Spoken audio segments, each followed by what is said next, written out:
Prizes to see Northerly. Top pick in Sky ratings, 13 points clear of Mr. Trickster, Gunner Matter and Gussie Godiva. 1 ahead of 6, 2 and 3.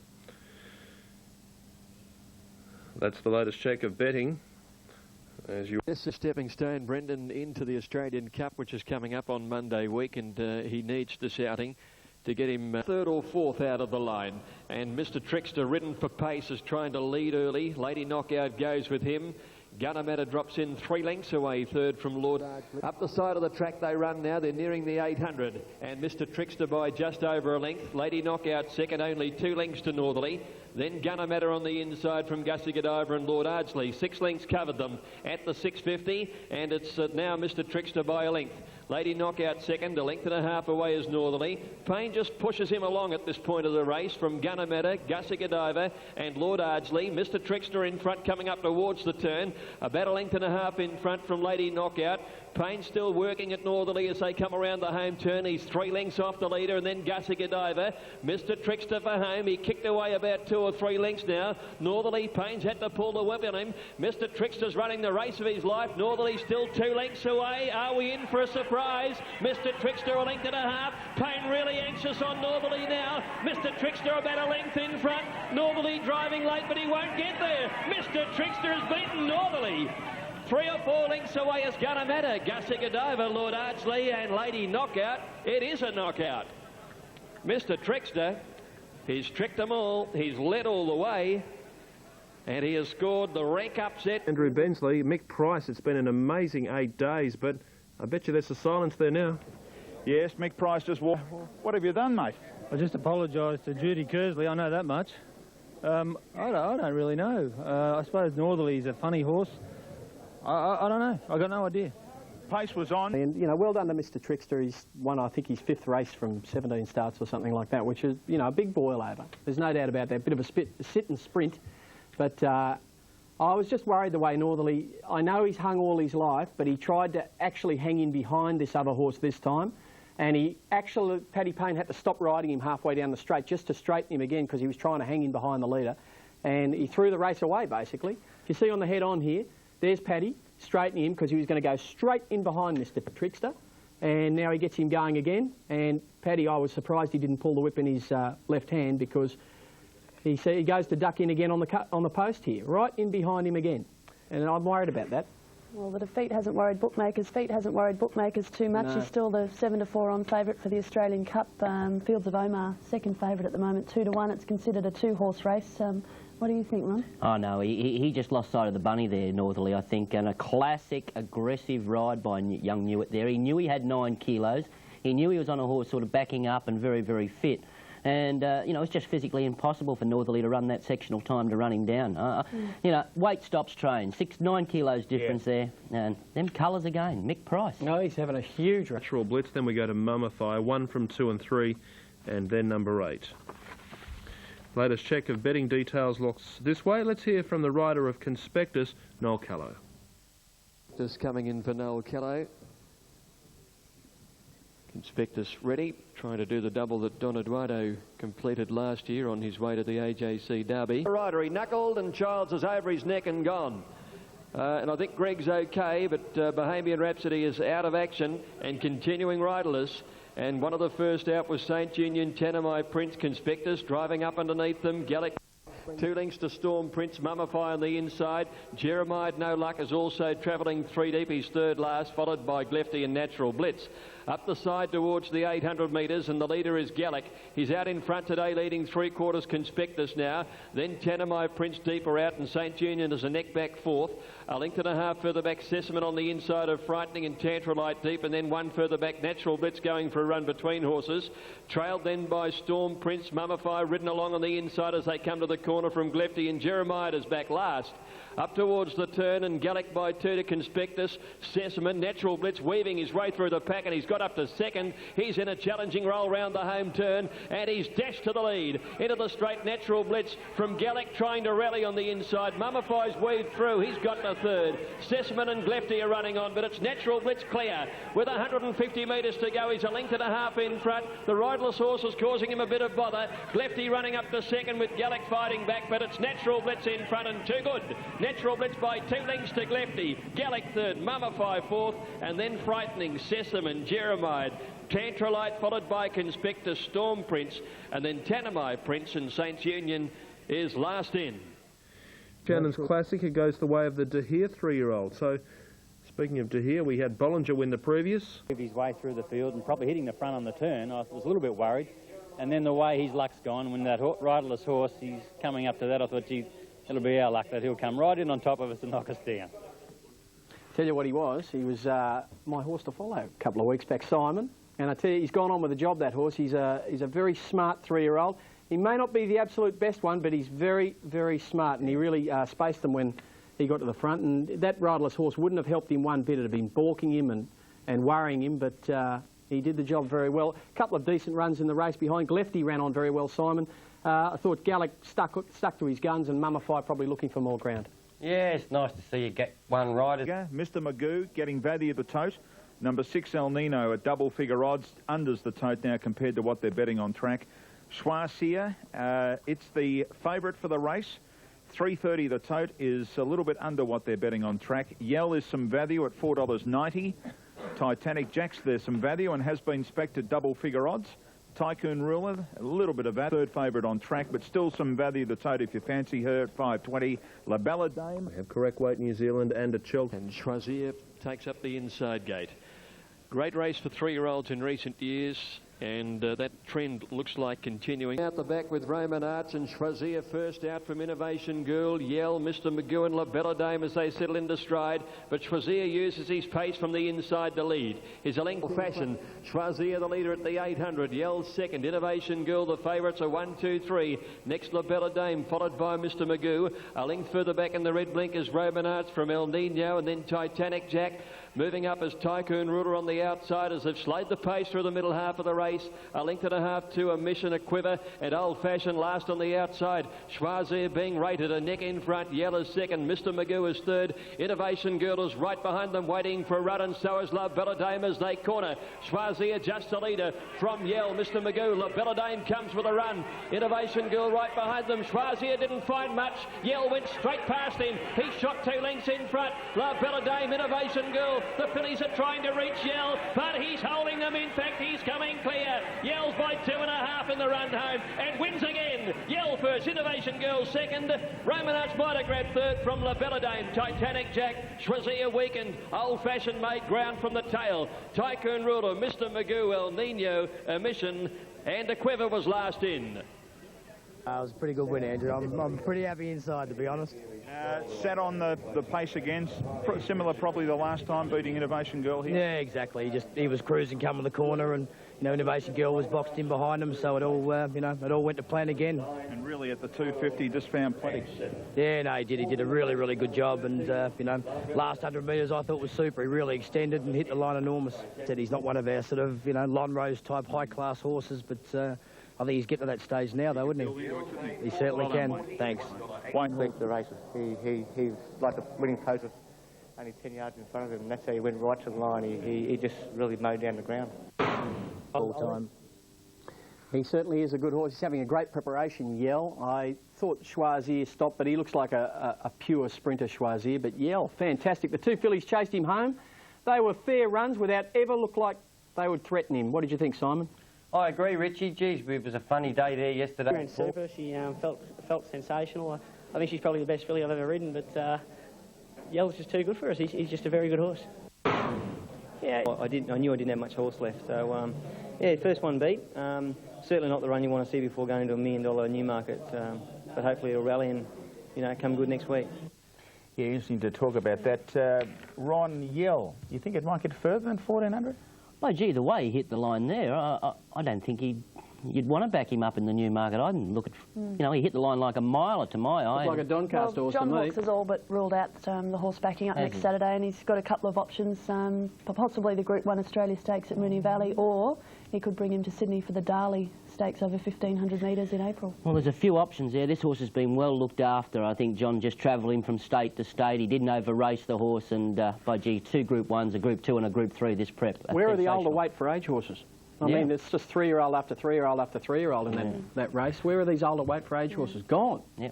Three-year-olds certainly have dominance. News with some terrible news for Australian racing and indeed the Brian Mayfield Smith stable. Brian, just a matter of minutes ago, has informed me that 3-year-old filly Innovation Girl has cracked or fractured a cannon bone and has been officially retired by her owners. Innovation Girl, of course, ran yesterday. Brian reported to me that she's comfortable now. The bone has cracked but hasn't moved apart. It's a similar injury to that of Magical Miss going back a few years. But Connections have already decided this morning to retire Innovation Girl after fracturing a cannon bone yesterday. The 3-year-old filly by Rubiton had 15 starts for 10 wins, 3 seconds and 1/3. Northerly, 8, 14, 10 and 12. Don Eduardo double figure odd. Same for Ice Point Mr. Murphy, looking to recapture his very best form. He won on this day. He dead heated in the Futurity a few. Key ones are over the page. C Senor for Dan Nikolic. Tally Thunder, Glen Boss, Old Man at 570, Walk on Air 450 is the tote favourite.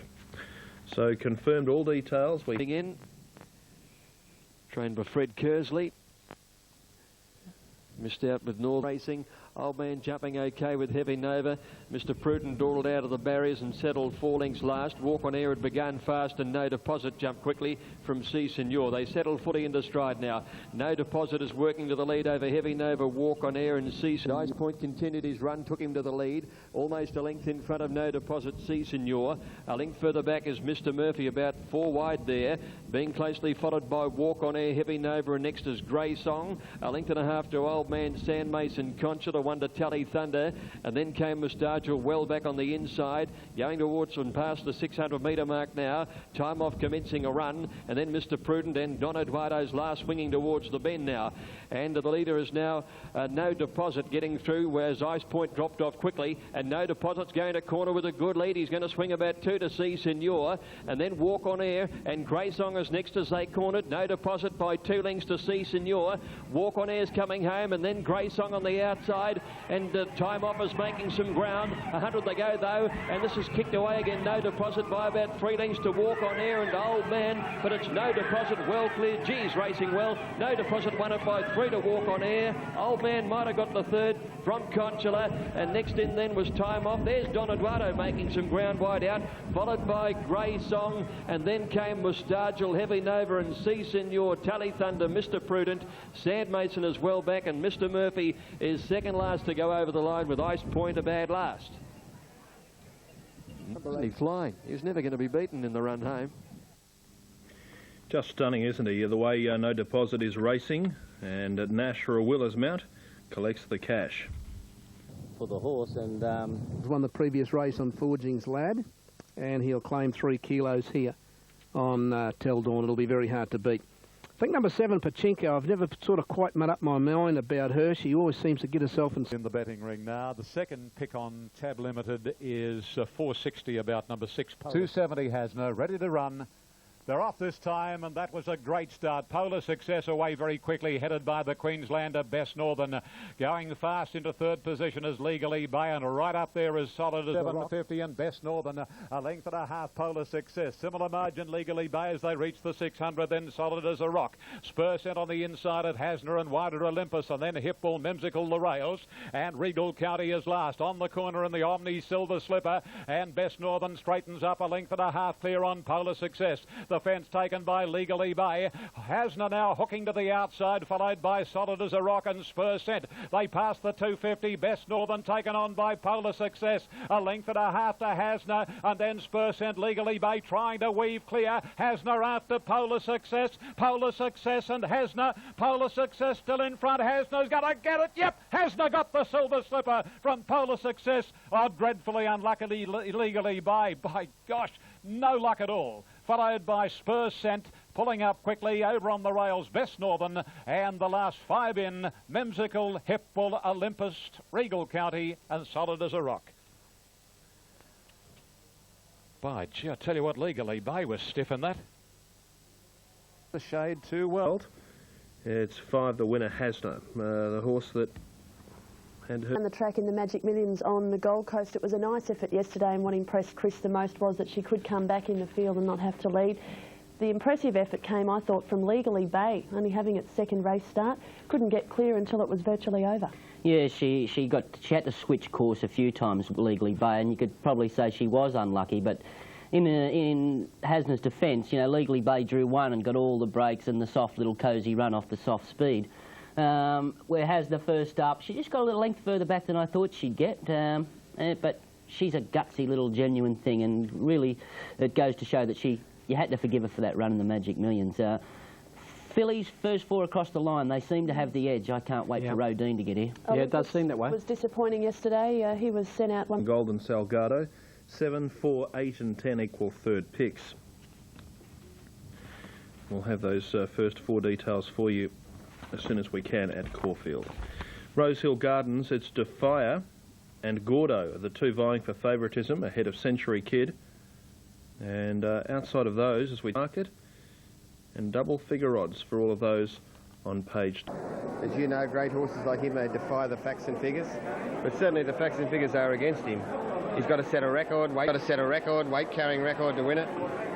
The rail's out 6 metres, and he's drawn wide, so he's got a few things to overcome, but I'm confident he can. Thanks for two at the moment, but if Defier can win the upcoming Clissold Stakes, I'm sure he'll quickly forget about the symptoms. Defier, a solid... They're away. To Be Fair didn't jump well on the same Freemason and Crawl. Marwin Gold to the lead from Presently.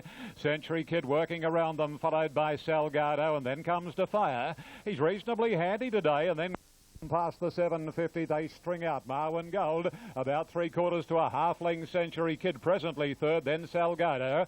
Defier at its quarters on the outer, 3 to Gordo and 2 to Sports Brat, and then Dress Circle. Storm Cat Academy the rail 600 ahead of them, then Shogun Lodge around To Be Fair, and 3 lengths to Freemason in company with Crawl as they swing around the corner now. And Marwin Gold 3/4 of a length on Century Kid, being tracked by Presently. Salgado the inside, then Defier, Gordo and Sports Brat, and Storm Cat Academy next from Dress Circle. 300 to go. A few chances. Century Kid got to the front. Salgado the inner. Here's Gordo running home resolutely, and Defier behind it. But it's Gordo out in the centre of the track, taking the lead clearly now. Salgado the rails. Gordo in front. Gordo wins it. Gordo has beaten Presently, who kicked, and Salgado, and then Defier. Shogun Lodge made up good ground late, and then Storm Cat Academy followed by Freemason. Century Kid gave in meekly from Called, Marwin Gold, and then Dress Circle 2. 9, 10 and the finish links being called upon to determine third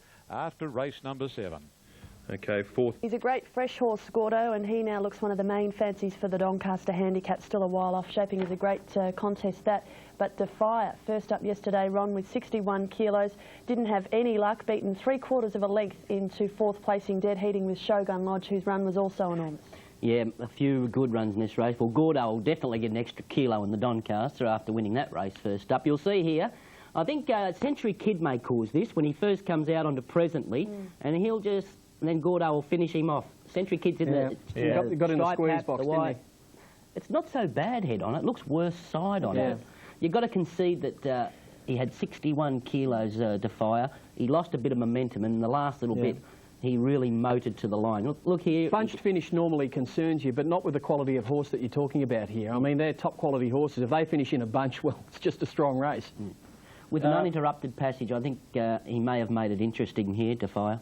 Ron, Exceed and Excel, that's the horse we were talking about, Nick Moratis' horse. Exceed and Excel at $3.80 and Freeze at $1.60. He is getting a little edgy. Racing this time, they jumped in a pretty good line too. Freeze amongst the best out. Copeland got out well, so did Exceed and Excel. Billy was hustling up on the inside, and then Agua Corriendo, Red Aspect, 350, Rizzy Boy the outer. And last of all is Special Reporters. They run down the side of the track, past the 450. And the leader is Billy Whiz, out by 2 lengths, Exceed and Excel. Freeze being called upon now, followed by Copeland, Agua Corriendo. And Red Aspect is next from Resistor as they swing into the straight. And Billy Whiz, a very, very speedy commodity, is a length and a half. Exceed and Excel, a length and 3/4 to Freeze, knuckling down to its work. Exceed and Excel hits the front. Freeze on the outside, can't get it. Exceed and Excel is safely holding Freeze, then Billy Whiz, and this is an impressive debut by Exceed and Excel. Exceed and Excel wins brilliantly from Freeze, and third Billy Whiz. Resistor ran on nicely, followed by Red Aspect, Coped and Agua Corriendo. Well, he's pretty good, this fella. Number 3, Exceed and Excel, as we were saying earlier, and has been well documented. The horse has had a few little problems, but Tim Martin was able to overcome all those little niggling worries, and the Danehill colt looked very good at his debut tonight, beating Freeze, who's no slouch. Waiting on all numbers to come up. The winner by Danehill from Petrona, trained by Tim Martin for A. Osberg and Nick Morater. A Danehill colt got home very well for 4th. That'll be a good form. Well, Brief Embrace is the top raider in the Newmarket over Dama de Noche, Rubitano and Bella Spree. 16, 18, 1 and 4.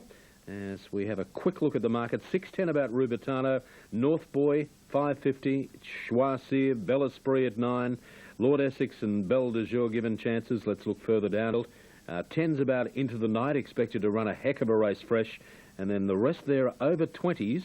Brief Embrace, our top raider at nice odds of $22, and is a genuine chance too. That's the... And there's Rubitano. And, well, Greg Childs is riding very, very well. He's aboard North Boy, and a short time ago, Alfie caught up with Greg. Any particular reason why North Boy got back as far as he did in the Oakley? Yeah, there is. Have been Rubitano, last year's winner. He's trying to be the 5th horse to win back-to-back. He's certainly got his fair share of weight, more than any of the previous 4 that have done the double. Bella Spree. Racing. Rubitano as Avedo jump well, and Choisir began very quickly with Desert Sky away fast, and Don't Tell Tom away very quickly. Debrief going towards the inside as well across here with Ocean Bridge and Sports. Over on the grandstand side of the course now, and here Dama de Noche had cut them off and went to the outside rail in front. North Boy is up there with it, followed by Into the Night, who's come to the grandstand side. Cosmic Strike went forward ahead of it. Then Irish Pride, Belle de Jour is in behind the speed, followed by El Nino. Feel the Noise and Super Impressive. Lights indicating the flat had the lead, coming to the 600. And Don't Tell Tom from Choisir the rail. Sports the outside. Rubitano just off the leading trio, followed by Desert Sky, Lord Essex, Bella Spree. And then Ocean Bridge being followed by Brief Embrace. And well back is Debrief and Azevedo at the 300. Belle de Jour went to the lead on the grandstand from North Boy. And then Into the Night, followed by Super Impressive. On the other side, Bella Spree raced up and went to the lead. Bella Spree on the flat side, Belle de Jour the grandstand side. They're the leaders. Bella Spree, Belle de Jour from Choisir. Belle de Jour on the grandstand, and Bella Spree, they hit the line. Belle de Jour might have won it. Bella Spree on the flat side is close up. The Bells have fought out the Newmarket. 3rd, not sure. Super Impressive is up there. Choisir. Lord Essex isn't far off that placing either. Closely followed then by Into the Night, and back behind these to finish Rubitano, Brief Embrace, Debrief, then the trailed Sports and Don't Tell Tom, who showed plenty of pace. Desert Sky. Over on the grandstand again we had North Boy, Feel the Noise, Karamazoo, Ocean Bridge and Irish Pride, and Cosmic Strike, one of the last, and a couple more towards the end, Dama de Noche and El Nino. Well, good to see it. Well done, Clary. Thanks. That has got to be one of your greatest racing moments. Yeah, when she won. I will say, because people can't see it, shedding tears at the moment, When Clary. she won the slipper, it was a great moment. And I said this time in, she's best she's ever been the whole life. She's flying, this little mare, and it was a great moment. And I said this time in, she's best she's ever been the whole life. She's flying, this little mare, and she's just such a lovely mare to train and beautiful. She's been a fantastic mare to me for 3 years, and it's great. You know, last start in Australia, and do what she's done today. Life is good, life is good. Do what she's done today. Just going into it, Clary, I mean, 22 lining up down the straight. You had your horse right. She's perfect. Second up, but we set her for the race. And she's just a lovely mare. She's done the big part. I just... Wipe those tears away, mate. They're tears of joy, though, aren't they? That's all they are, boys. You just quickly, before you wander off here, a special... She has, you know, day one she's been a winner, and she's... They say golden slipper winners don't race on, and she's a mare. She's raced on for another 2 years, 3 years after. She's competing the highest calibre. I'll win. They were worried early this morning. They were in front at the 600 metre mark, but by the time they got to the 400 metre mark, Belle de Jour had taken over there and was starting to put a space in them. You can see Super Impressive in the white sleeves just coming out towards the centre of the track there, just getting hampered a little bit. He runs home and runs third, and on the inside rail, Belle Esprit, well, he's back to his best form. What did you think of that, Keith? Thought it was a fantastic performance by the mare we're watching now, Belle de Jour. As a 2-year-old, she won the Golden Slipper in unforgettable fashion after missing the start. There's the photo finish that made her win a clear one. It's always difficult to line up the inside and the outside. Greg Miles did a fantastic job of that. This is Danny Nikolich's 15th Group 1 win coming up, and it comes up on a mare who has been so underrated by the handicapper.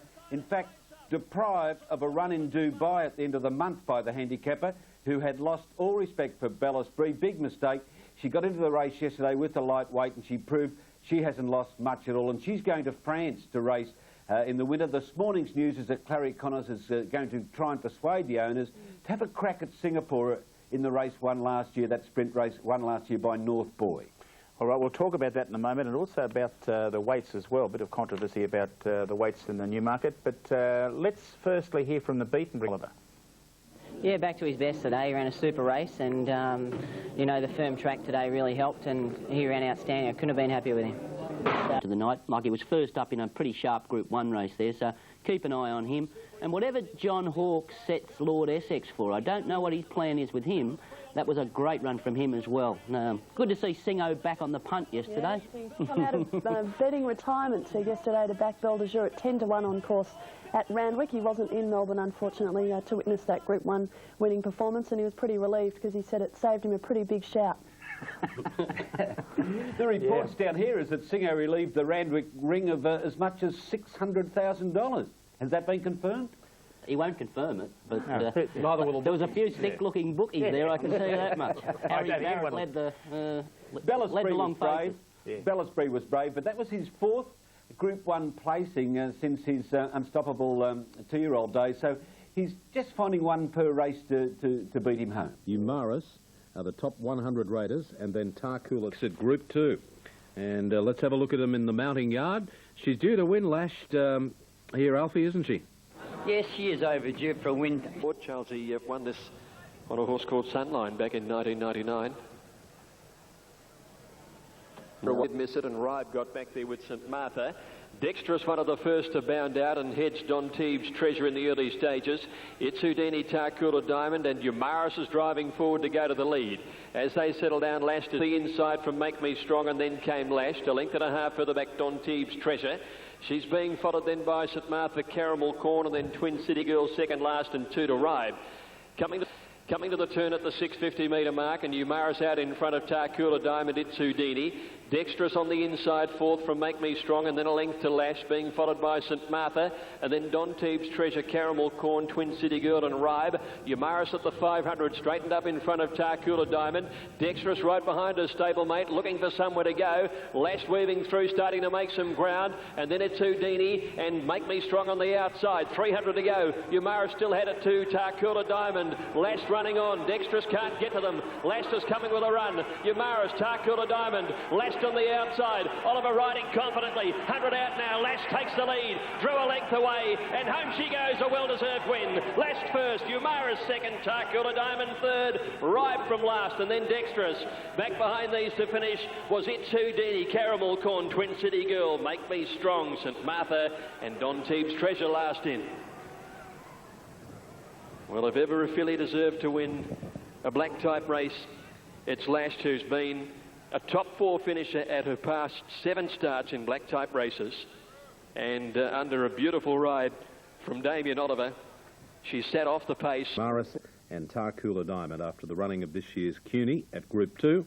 $8.90 Quinella, $17.60 Exacta, $88 the 1/6. She had a perfect run and just produced her halfway up the straight, and she was too good for him. Goes to the Moonee Valley Oaks now over there and then up to Sydney, but she just looks like a type that'll just keep running and running. Yeah, I don't think the distance will worry her, and I think Moonee Valley will suit her too. A little bit of give in that track usually, so it'll be a nice race for her.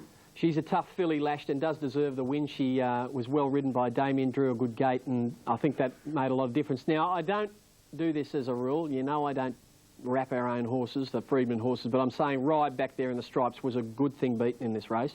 Lashed you can't take it away from her. She deserves the win. She's claiming the leaders now and goes on with the job. May have had a little in the tank too, because Damien was not too harsh on her over the last 50 metres, but there you go. She's won well, but running into 4th spot. Geez, it was a run ride. Came from 11th at the 400.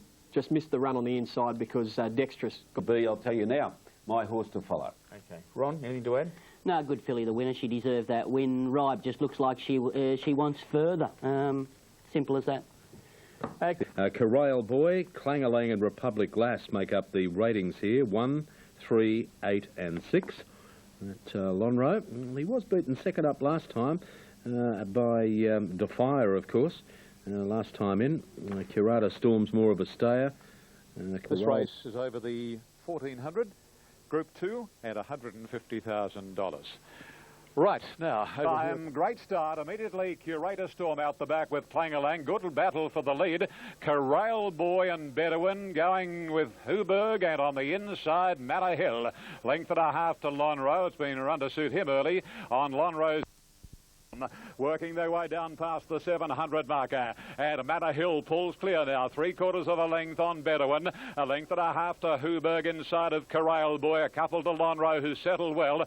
Farwaz on the favourites inside from Clangalang. Republic last the fence, and Curator Storm is wide and last. Beatman about to make his move on Lonhro as they come around the corner. Lonhro the deepest, Beatman and the All Cerise. Matter Hill straightens up a length on Huberg and a Bedouin, and Lonhro ambling up to them, and as they race to the 250, and Lonhro got to Huberg. They beat off Matter Hill, but Lonhro quickly put paid to Huberg, and he's extending now. He's in total control, and this magnificent equine races away Lonhro to win it brilliantly. Huberg second, Corral Boy third, very tight fourth, Bedouin with Clangalang, then Republic Lass, followed by Matter Hill and Farwaz and Absolute Curator Storm.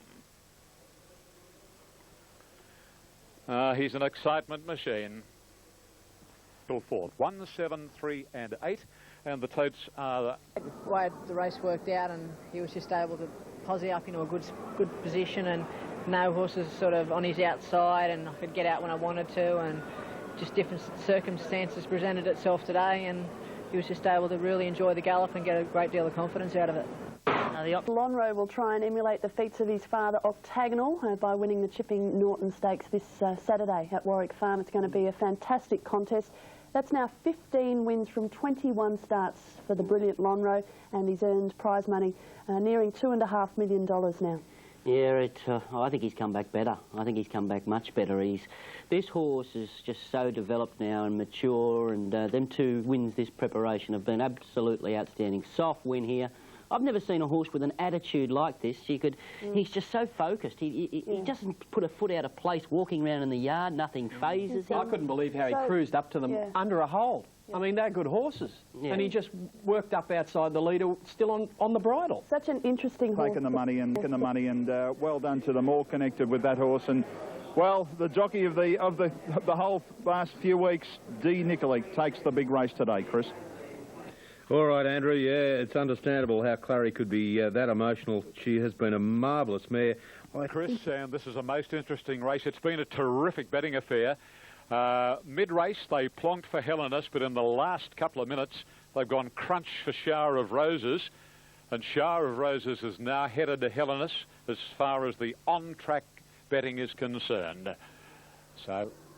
racing in the Hobartful, and Bold Youth, one of the best to bounce. Sportsman got out well, and so too did Shower of Roses. Charlie Bubb next near the inside, followed by third Shower of Roses, the outside, moving now to second, followed by Victory Vane, trying to get onto the back of Shower of Roses. Charlie Bubb the rails, then Hellenus Hydrometer, wide out Strasbourg, and then comes on the inside Magic Marvo, Rouge Homme, and Thorn Park 3 deep and last. They're packing up now in the Hobartful, and Strasbourg letting rip runs to the lead. And down past the 650, Strasbourg from Bold Youth, third Hydrometer. Shower of Roses, fourth, Hellenus fifth, then Thorn Park Sportsman, followed by Victory Vane, Rouge Homme, Charlie Bubb, and Magic Marvo's last. An exciting race around the corner. Strasbourg again joined by Bold Youth. Hydrometer makes a line of 3, and Thorn Park going up to them.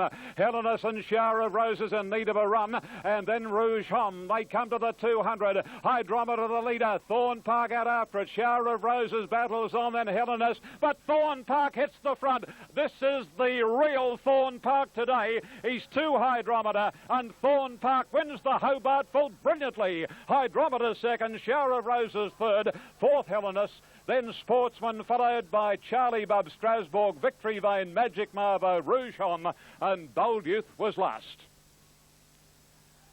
That was the Thorn Park we know.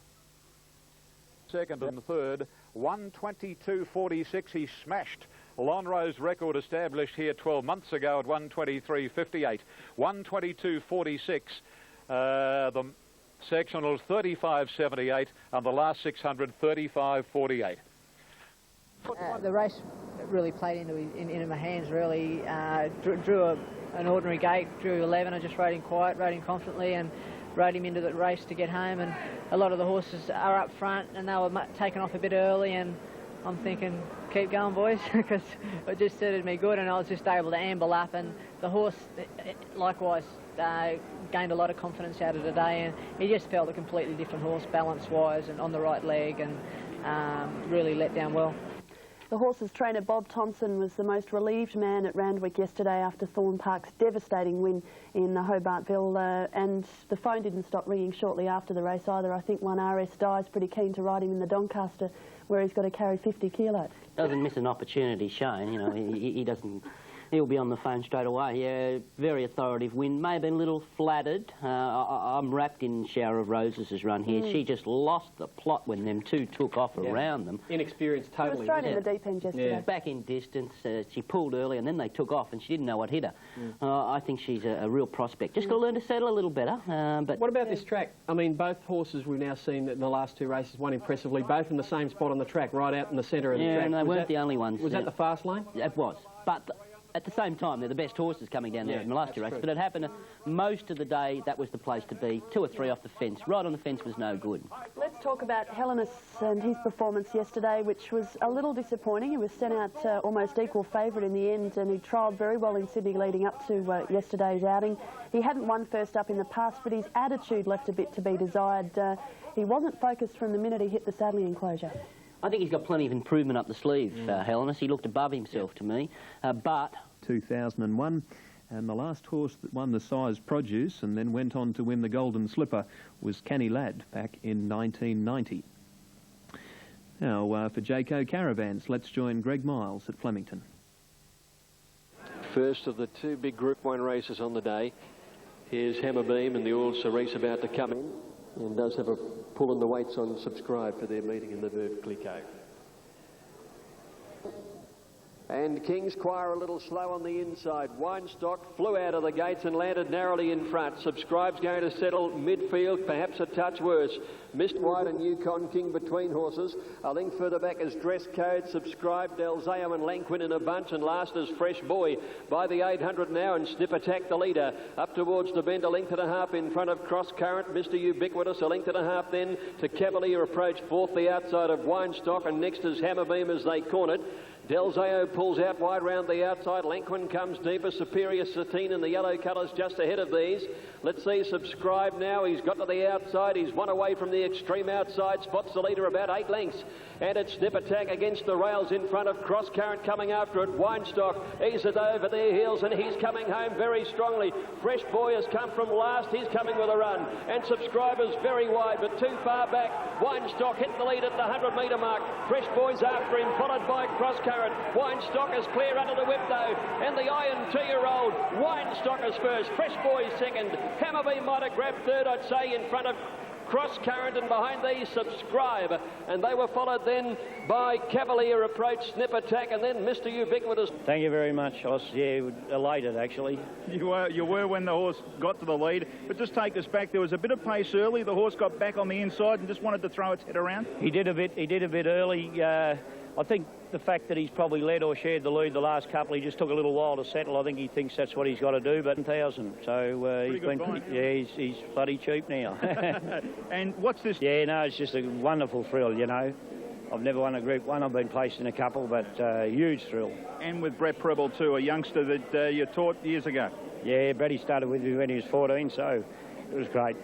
Tremendous. Well done to you, Terry. A great thrill. I can sense that in your voice. Thank you. Thanks, mate. Well done. Terry O'Sullivan getting quite emotional there at the... Well, you was the apprentice there, Terry, weren't you? Yeah, I was, yeah. He basically, between Terry and John Maher, they made me know a lot of things go to them two blokes. Well, you've repaid him as well, Brett. Congratulations, mate. Thanks, Lexi. Brett Preble, the winning rider. That's away. Northerly is the top rater. Fields of Omar, Don Eduardo and Mr Trickster, 1, 3, 2 and 5. A field of 7 in the Cup this year. Northerly at $1.50. Fields of Omar at $4.40. And then the best of the rest would be Don Eduardo and Natural Blitz, both at around. In the Victoria Gold Cup, here's the head-to-head. Now, you mentioned earlier that the twice that Fields of Omar's finished in front of Northerly, he hasn't actually won the race. The other significant thing is the distance that Fields of Omar's been able to beat him at. That's at 1,400. When it's stretched out, it really has been in favour of Northerly. Look, I might be wrong, and I don't like to say it pre-race, but I just feel that Northerly is a better horse than Fields of Omar. I think that'll stand him in good stead. Sunline. Here are the greatest stakes winners in Australasian history. These are the horses that have won more than $5 million. It's the who's who of Australasian racing. Now, if Northerly wins today, he goes to about 8.9, and he's got the BMW in Sydney, and also perhaps the Ranvet. It's the third favourite, but Northerly odds on to win his second Australian Cup, beaten by Old Comrade surprisingly a little last year. He set the course record in winning the Australian Cup 2 years ago. He's after his second big one this afternoon.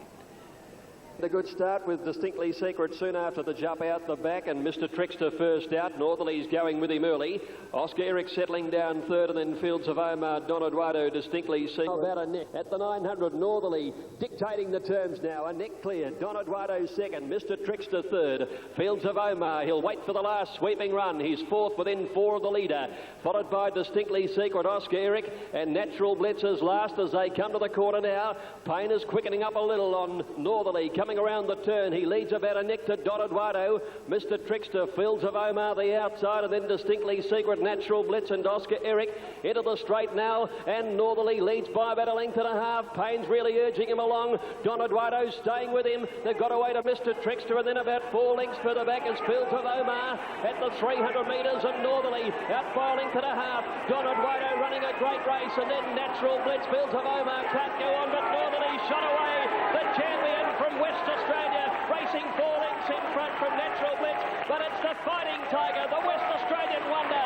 Northerly by 4 lengths. Natural Blitz second, Don Eduardo third, Mr Trickster fourth, then Fields of Omar, Distinctly Secret, and Oscar Eric are tied last. The champ's done it again. He's won his second.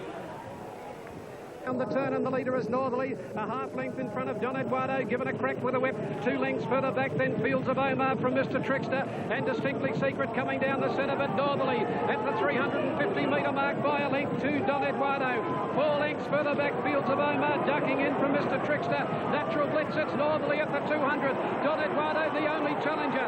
Northerly down on the inside. The champ finds something. Look at him go now, Northerly. He's sprinted away. It's all over again, and he's going to canter home, Northerly. Natural Blitz back to second with Don Eduardo, but Northerly wins easily by 4 lengths. Second home is Natural Blitz, ahead away third. Don Eduardo, a gap to Mr Trickster. Fields of... He's a remarkable horse, and you know, I just am in awe of his ability. You sometimes doubt the way you train him, and I had doubts coming into the day, but you know, he just answers every question, and I'm amazed. You just sit and watch, and you say that's a remarkable horse. You say you had doubts going in today, Fred? I thought I might have overdone him a bit in training. He worked harder than I wanted to him on Saturday, and I worried over the next couple of days. I told a few fibs to you guys.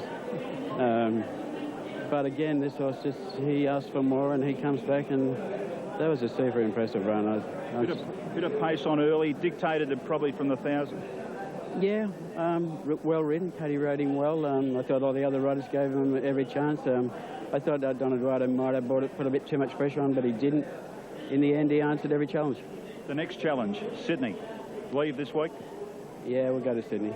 First run there, what would that be? And if they take it up, then we can just relax that little bit. He doesn't seem to want to fight him in the lead. Well, that's the beauty of him. You can call him a bit of a bludger, but it's ideal for the first half of the race. You can do what you like and press him out of the stalls, and then he'll just come back and relax and just amble along. Yep, and so Sydney, and then what about, we're looking at another Cox Plate, eh? We'll leave it to Fred, but I think he's going as good as ever.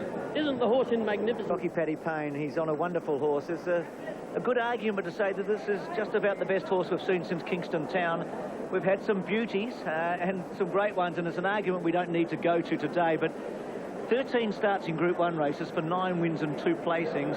This is a remarkable, a special racehorse, and today we saw him close to his top. Fred Kersley with Peter Donegan. Seen one any better. Looking at the stake money now for Northerly, we said that he was closing in on Sunline. Well, he's up to $8.86 million with Sunline at 11.35. And Keith, just briefly, Judith Kersley talked about the pressure. This horse is now public property. He's part of Australian racing, and everywhere this horse goes, thousands and thousands of fans go with him.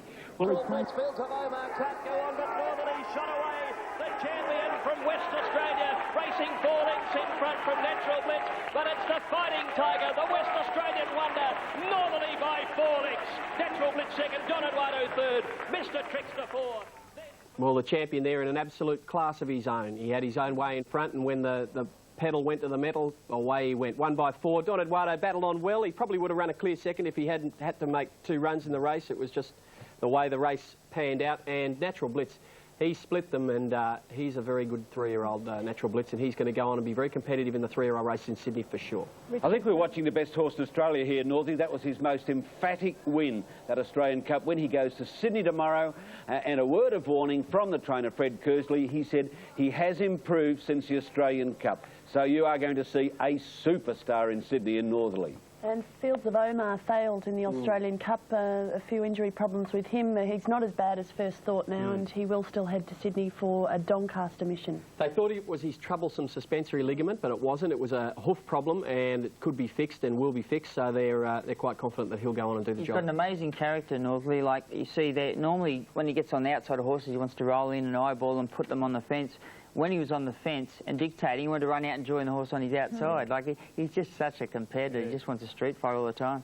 And what a big attraction he's going to be for Sydney racing when he gets here for the first time. Ben Danson, 12 and 3, no deposit. On top of the ratings at $5.50. Main ones here, 2 old-fashioned, $7.50, 6 no deposit, $5.50. Across to number 9. At 27, 11 Roman Arch at $7.40. Silver Birch is $6.10, and 15 Tycoon Ruler at Flemington. 2 old-fashioned Stephen Miller at $7.10. 6 no deposit Nashua Willer at $5.50. 8 Consular is $29. Mabuz $21. Mr. Magoo $11. Roman Arch $7.90. Silver Birch at $5.60. Our good friends at Jayco Carroll. Marbles slow to move, and Mr. Murphy bounced out ahead of Umrum in the early stages. Walk on Air began fast, and Roman Arch no depositor up there with Mr. Magoo. About 20 lengths from the leader by the 1,000. They're strung out, and the leader is now a quiver ahead of Walk on Air, and no depositor's third. Fourth is Mr. Murphy. Umrum fifth, the outside. Mr. Magoo next outside. Tycoon Ruler, 1 to Roman Arch. A length and a half old-fashioned Silver Birch, 10 from the leader towards the turn. Trailed by Marbuz and White Mist, and then came Consular Grey Song, and Burley is last around the turn. 550 metres left to go, and it's a quiver the leader from Walk on Air. No depositors third, cornering, followed by Mr. Murphy, Umrum, and then Tycoon Ruler on the inside, followed by Mr. Magoo. Roman Arch pulled out to make ground, and next is Silver Birch, wide and Consular the deepest. Walk on Air race to the lead at the 300 metres. No deposits coming home on the outside. Mr. Magoo's running on. Tycoon Ruler's getting into the clear and lifting too. Tycoon Ruler, the 3-year-old, after Walk on Air. Mr. Magoo down the outside, and Mr. Murphy's putting in a burst as well, but Walk on Air still had a narrow lead. He's under the whip and held on. Walk on Air beat Mr. Murphy. White Mist flashed up on the rail. Mr. Magoo's in a photo with it for third. Then Silver Birch, Roman Arch. Just off them, Tycoon Ruler, trailed by a Quiver and Burley, Grey Song and Marbuz. Then came No Deposit, old-fashioned around him, and he was able to just sit off them. He again quickly claimed a quiver. He found the front a fair way from home, so he really to get run over. And to the horse, it's a great effort. I don't know if you could be able to contain Graham tomorrow on Racing Retro, but I reckon he might be a little excited tomorrow. He's got a right to be too. The horse has done a great job.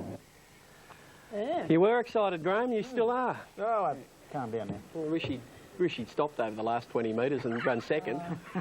Anyway, no, I don't.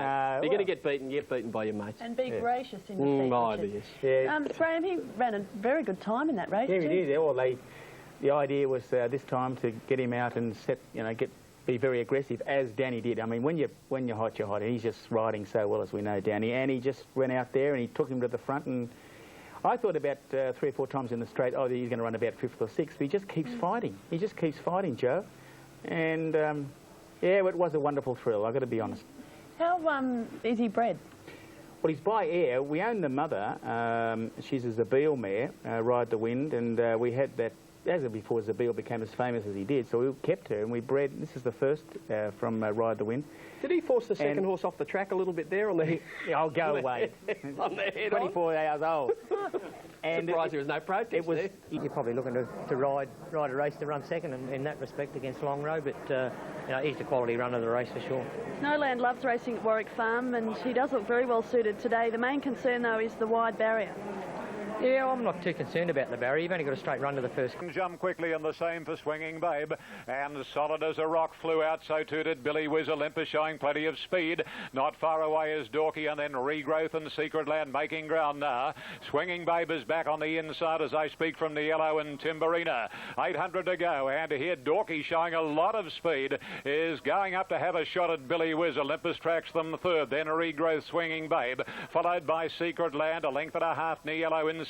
Solid as a Rock, and Absolute as Timberina. Along past the 500 in the Kindergarten, and Dorky leads narrowly over Billy Whiz. And then Regrowth between Olympus, Swinging Babe the inside, Secret Land to the extreme outer now. Then the yellow Timberina and Solid as a Rock, this favourite via the Cape. Straightening up, and Dorky shook off Billy Whiz. Secret Land is coming right down the outside and coming quickly. And so too is Niello. It's Dorky in front. Niello is picking up the stablemate Secret Land, can't win it. Lonro's little brother Niello hits the front. Oh, I think he's some horse in the making. It's Niello beating Dorky, a Crown Lodge Quinella. Secret Land third, and then Timberina, Swinging Babe followed home on the outer. Solid as a Rock, then Billy Whiz Olympus and Absolute Regrowth. Oh, I think this is something. Time for the race will be of interest. 1:04. 1-1. Bint Masquet, who went on to win the Golden Slipper in 1993, won the Kindergarten in 1:03.40. This bloke's run. Yeah, I was impressed with his win. He just did everything right. When he ran first up, he was still very new, and sort of missed a kick a little bit today, but he's really gone up another level, and he did trial on Tuesday, so it's a good... The yellow is now the equal favourite for the Golden Slipper with Rodine, the Blue Diamond winner, and I think that's pretty correct of that money, Richard. I really like this horse as a Golden Slipper prospect. I think you're right, Joe, and I think it's a lovely thing. I think if we look back at the film here, you'll see him, the yellow, in the cerise colours on the inside. Now, outside of him is Swinging Babe. Yeah, she moves away and then runs back in on top of him. He's got a bumper out of the way. And that's very, very difficult for a green 2-year-old to do. And that's the key, isn't it, from a Golden Slipper angle, for him to be able to overcome that sort of trouble and go on and win class, so strongly. isn't it? He's able to overcome difficulties and sort of push and shove, and that's going to be the thing. Pretty special horse, Lonro, number 1 at $1.10. 2 Shogun Lodge at $9.30. Charlie Bub 33 and Dress Circle is at $24. Well, Lonro, $1.10. Beedman's already tasted success. One of the few race meetings now they have at Warwick Farm, the very popular track. Freemason didn't jump all that quickly. Charlie Bub is the early leader from Dress Circle. Corral Boy third, and nice and handy is Lonro, and a couple of lengths Republic Lass. A length and a half to Shogun Lodge, and 2.5 to Freemason. 1,300 to go. Over to the far side of the Warwick Farm track and heading in the direction of the 1,000. And the leader is Dress Circle. Lenny Beasley had a peep over the right shoulder. And Dress Circle leads by more than a length. Second is Charlie Bub, 2 Corral Boy on the inside of Lonro. Speed is rather average. And then Republic Lass inside Shogun Lodge and Freemason at the rear. At the halfway marker, 800 ahead of them here, and Dress Circle leads the way. Dress Circle's a length and a half. Charlie Bub, and a couple of lengths further back in the field is Corral Boy, Lonro, and There's Freemason making a dash around the outside. Republic last, second last. And Shogun Lodge is absolute. 500 to go. And they're really quickening now. Dress Circle, 3/4. Charlie Bubba length. Freemason. 1.5. Corral Boy. Beedman calling upon Lonhro now, and he's circling the field. Followed by Republic Lass and Shogun Lodge. But Lonhro is sprinting quickly after Dress Circle. And heading down towards the 200 marker. And Lonhro ranges alongside Dress Circle. Shogun Lodge is coming after Lonhro, but Lonhro extends, and away he goes. He's holding Shogun Lodge, and Lonhro wins the Chipping Norton from Shogun Lodge. Third, Dress Circle, Republic Lass motored home from Corral Boy, and then Charlie Bub at absolute was Freemason. 30, no third for number 4. Lonhro the winner. Another great performance, 120 and 110. It's such a dream to ride, and he's like they've only run the first half mile in 52, which is probably a bit better than evens, and he just could have rode him on a piece of cotton. And when Freemason come up around me, he sort of half wanted to go with him, and it wasn't the right time to go. And yeah, he's just a really push-button horse. Still up in the Ranvets next start. Who knows? We'll probably find out in the next couple of days. Richard, it's going to be a totally different story when Lonhro meets these horses. Sure will. I mean, those horses yesterday, Joe, there's some very good horses there, but if you do the maths, and I'm sure you did, that once they went slowly early, there was really only 2 horses could fill the first 2 placings. They're the horses who can run their last 600 in very, very quick time, and Shogun Lodge and Lonhro were the 2 best at that. And I tell you what, they won't run that Ranvet as slowly as they ran this race. It won't be a sprint home, and that, you're right, that could change everything for Lonhro, but I still think he's an outstanding horse, going better than I've ever seen him go. You've got to admit that the horse has got a great turn of foot. Like he can adapt to any type of pace or anything that happens in a race, which I actually thought Darren might go to the front and lead on him yesterday. But you've got to feel sorry for Shogun Lodge. He must just pick up the paper and say he's going to kick my backside today. Like, really feel for him. Another Group 1 second to Shogun Lodge yesterday, but from a Doncaster perspective, it was a great effort. He's going as good as ever, probably, Joe, too. And I thought Dresser... 6 Snowland, 8 Planchet equal, 6 and 8 over 5 Gentle Genius, and 4 Shags. 6 and 8 equal over 5 and 4. Main ones here. Number 4 Shag 7 Snowland at $6.80. 8 Planchet $3 to 9 Adina. It's at 16. Best of the others down to 14 Miss Helter Skelter 11. 15 Moondragon $7. Tipping Norton, the previous at Warwick Farm, giving Darren Beedman 3 wins for the day. 2 Shogun Lodge second. Starter on the stand. They're off. Mr. Bureaucrat dawdled out. Ancient Song from the wide alley left quickly. So did Snowland, followed closely by Planchet and Marwin Gold. A length Bureaucrat. 800 to go now. And here it's Ancient Song leading the way narrowly from Marwin Gold. Shags third, then Snowland. A length Miss Helter Skelter, followed by the favourite Planchet. Then Pride and Power, Moondragon. Length and a half Force Apollo, Adina. Then Sports Brat, Gentle Genius, Corporate Bruce. And last is Mr. Bureaucrat racing down towards the turn. 450 left to run. And Shags booting up on the inside to shade Marwin Gold and Ancient Song. A length of Snowland, Miss Helter Skelter, followed by Planchet. And a length and a half to Pride and Power. Straightening up now. Shags right up against the rails, the leader. A length or so from Snowland. Planchet starting to unwind. And so Sports Brat and Force Apollo. Snowland and Planchet claim Shags. Planchet hits the front. It's 5 for Jack and Bob Ingham and Johnny Hawkes. Planchet wins the Liverpool City Cup from Snowland.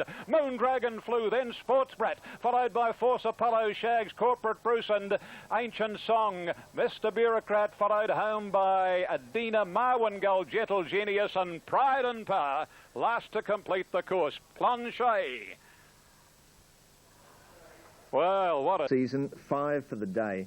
And again, well done to Jack and Bob Ingham and the Woodland Stud. It was a nose between Yvonne and also Mr. Jazzman. Prado second against first. Latest interference 150 metres after the start. Of course, Lonhro taking answers the favourite. Lovely Jubbly, a winner of just under $1.3 million. 11 starts for 5 wins and 4 minor placings. racing in the surround and chuckled out well. So was Bumptious. Bollinger jumped beautifully. And here's Lovely Jubbly driving up towards the leaders. Verstack not far away to the 800, and Lovely Jubbly leads clearly now from Bollinger. Verstack third, then Lucida a length and a half to Smash, followed by Sunday Joy. A gap to Bumptious, more than a length the Royal Pearl chuckled, and yes she can. Over on the rails is Hierogram, second last Only Glory, and Bulleborg Easy's last of all. Down to the turn, 4:50 to run, and the leader Lovely Jubbly in close attendance. Bollinger length and a half to Verstack, and one to Lucida, tending to drop off a shade. Bumptious to the outside, and then Sunday Joy. Bollinger hits the front as they round the corner. A length, in fact, on Bumptious to second. One of the other Waterhouse runners coming after the favourite, and then Sunday Joy whipping up on the inside. Oliver rides for dear life on Bollinger, but Bumptious has drawn level. Bumptious and Bollinger. Bollinger pulling out plenty on the inside. Photo Bollinger or Bumptious. Third was Sunday Joy, and the Waterhouse stable to the fore again in this relay placings. Hierogram ran home well, then Smash Lovely Jubbly, followed by Lucida and Verstack. A gap to Only Glory, and another length and a half to Chuckle Royal Pearler. And the last couple were Yes She Can, and Bulleborg Easy. Photo in this day many years ago when she won the kindergarten and then went on to the slipper.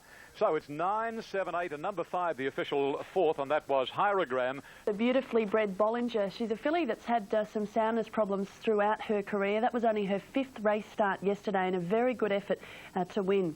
And what about the others? Sunday Joy in particular from an Oaks point of view. Richard? Yeah, she ran on well, Sunday Joy. I'm not sure that this is... I mean, I respect these fillies. I'm not sure that's a great field, but tell you what, the filly that won only a 5th start, that's a good filly.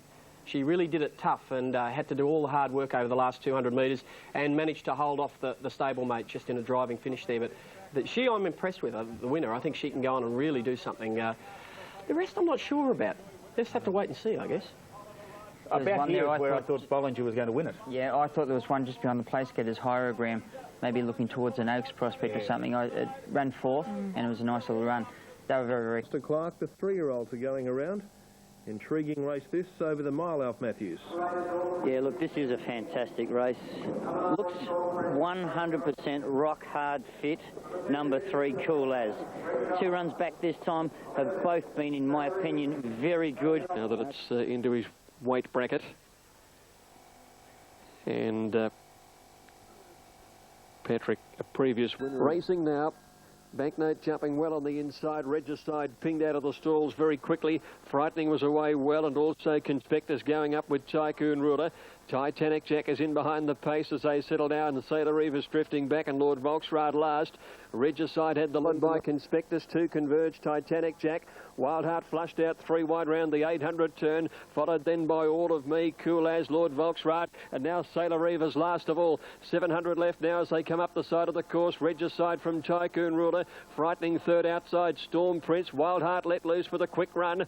They're followed by Conspectus, Converge, Banknote coming away from the rail. Then Titanic Jack, who's pocketed away as Lord Volksrad starts a run. Cool As and Sailor Reeva well back, and All of Me last on the rail. Regicide leading, but only narrowly. Tycoon Ruler levels up. Frightening runs on the outside, and then Conspectus. Banknote got in trouble as they come to the corner. Titanic Jack still trying to work clear, and Lord Volksrad. Tycoon Ruler took the lead into the straight. Frightening after it. Here's Titanic Jack now. He's in the clear, and he swoops on them with 100 to go. Races away to Tycoon Ruler, Storm Prince, Regicide, but Titanic Jack wins it by over 2 lengths, pulling away. Tycoon Ruler or Regicide, the minors.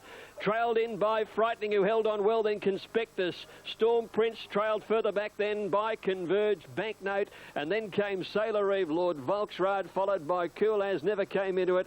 Well back is Wildheart, and back at the tail of the field is All of Me. Patrick Payne getting Titanic Jack home.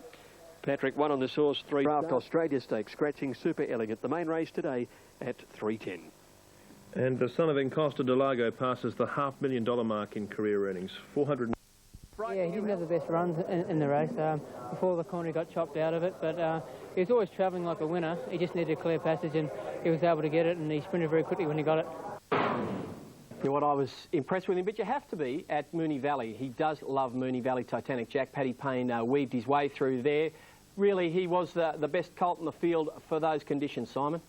Yeah, he was, Richie, and he stepped into the shoes of Delago Brom there for Tommy Hughes Senior. Tommy Hughes Junior trains this horse, and, you know, he's been very consistent, this bloke. I mean, first you probably thought he was, you know, as it's been written in the paper, a C grader. He stepped up to B grade here and beaten them in the Alistair Clark, but, I mean, he's got to go. He's a good horse, Titanic Jack. He's a lethal Group 2, Group 3 horse, just not up to the Group 1 level, but he's done a great job with him.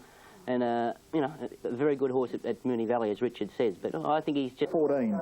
Rubitano, number 3, has been a drifter. Near enough to market around that $11. Dash for Cash, very good overs at $37 and even more on New South Wales at the moment compared to what its odds are. Bomber Bill, it's been spec'd. It's the last runner for Russell Cameron before he heads to Macau. Very good overs at $40 odd. Royal, and is just under what they're bearing on track. It's been the same mark right through. Spinning Hill, a little bit of support just coming through. It is unders what they're betting on track at $370. Yell's been a drifter on track. Been talking to a few experts. They call themselves experts. Inside draws concerning a few of those, but it's been a drifter on track. Presentations are just fascinating when you look at the lineup here. Some of the best sprinters, potential realised that have raced in Australasia for the past 3 or 4 years clash. As Yell goes into line, so much excitement and anticipation builds. Let's join Greg Miles. Now, Battle Spree comes up for Damien Oliver. Damien yet to win this race, but he's been second and agonising 4 times. Spinning Hill. Royal Code stumbled out of the gate, settled a clear last. Battle Spree didn't jump all that well. And flying out is our Egyptian Rain to lead North Boy. Yell on the inside and Rubitano. 2 lengths to Bomber Bill. Battle Spree getting through on the inside. More than 2 lengths Dash for Cash. Spinning Hill. Velvet on his second last round, the 800 turn, and Royal Code. Up the side now, our Egyptian Rain the leader. North Boy second. Rubitano wide and third, and Yell gets a nice trail fourth the inside. 2 Bomber Bill, 1 Battle Spree. Another 2 lengths further back is Dash for Cash, and 3 Spinning Hill. Should be 9 lengths from the leader at the 600, trailed by Felvalon and Royal Code struggling to stay in touch. Up towards the bend now, Rubitano and North Boy go up to have a crack at this leader, our Egyptian Rain. 2 lengths then to Yell, and they're followed by Bomber Bill. Battle Spree making some ground the inside from Dash for Cash and Spinning Hill. But around the turn, our Egyptian Rain the leader. Yell gets out from the pocket to challenge now. Battle Spree in behind them. Spinning Hill about 6, trying to search for a run. Into the straight, Yell moved up and took the lead from our Egyptian Rain. Dash for Cash is coming. It's Yell in front. Dash for Cash rolling about behind him. Yell drifting out still in front, and Yell wins again. Yell first, beats Dash for Cash. We might hear more. There was a fair bit of rolling about going on.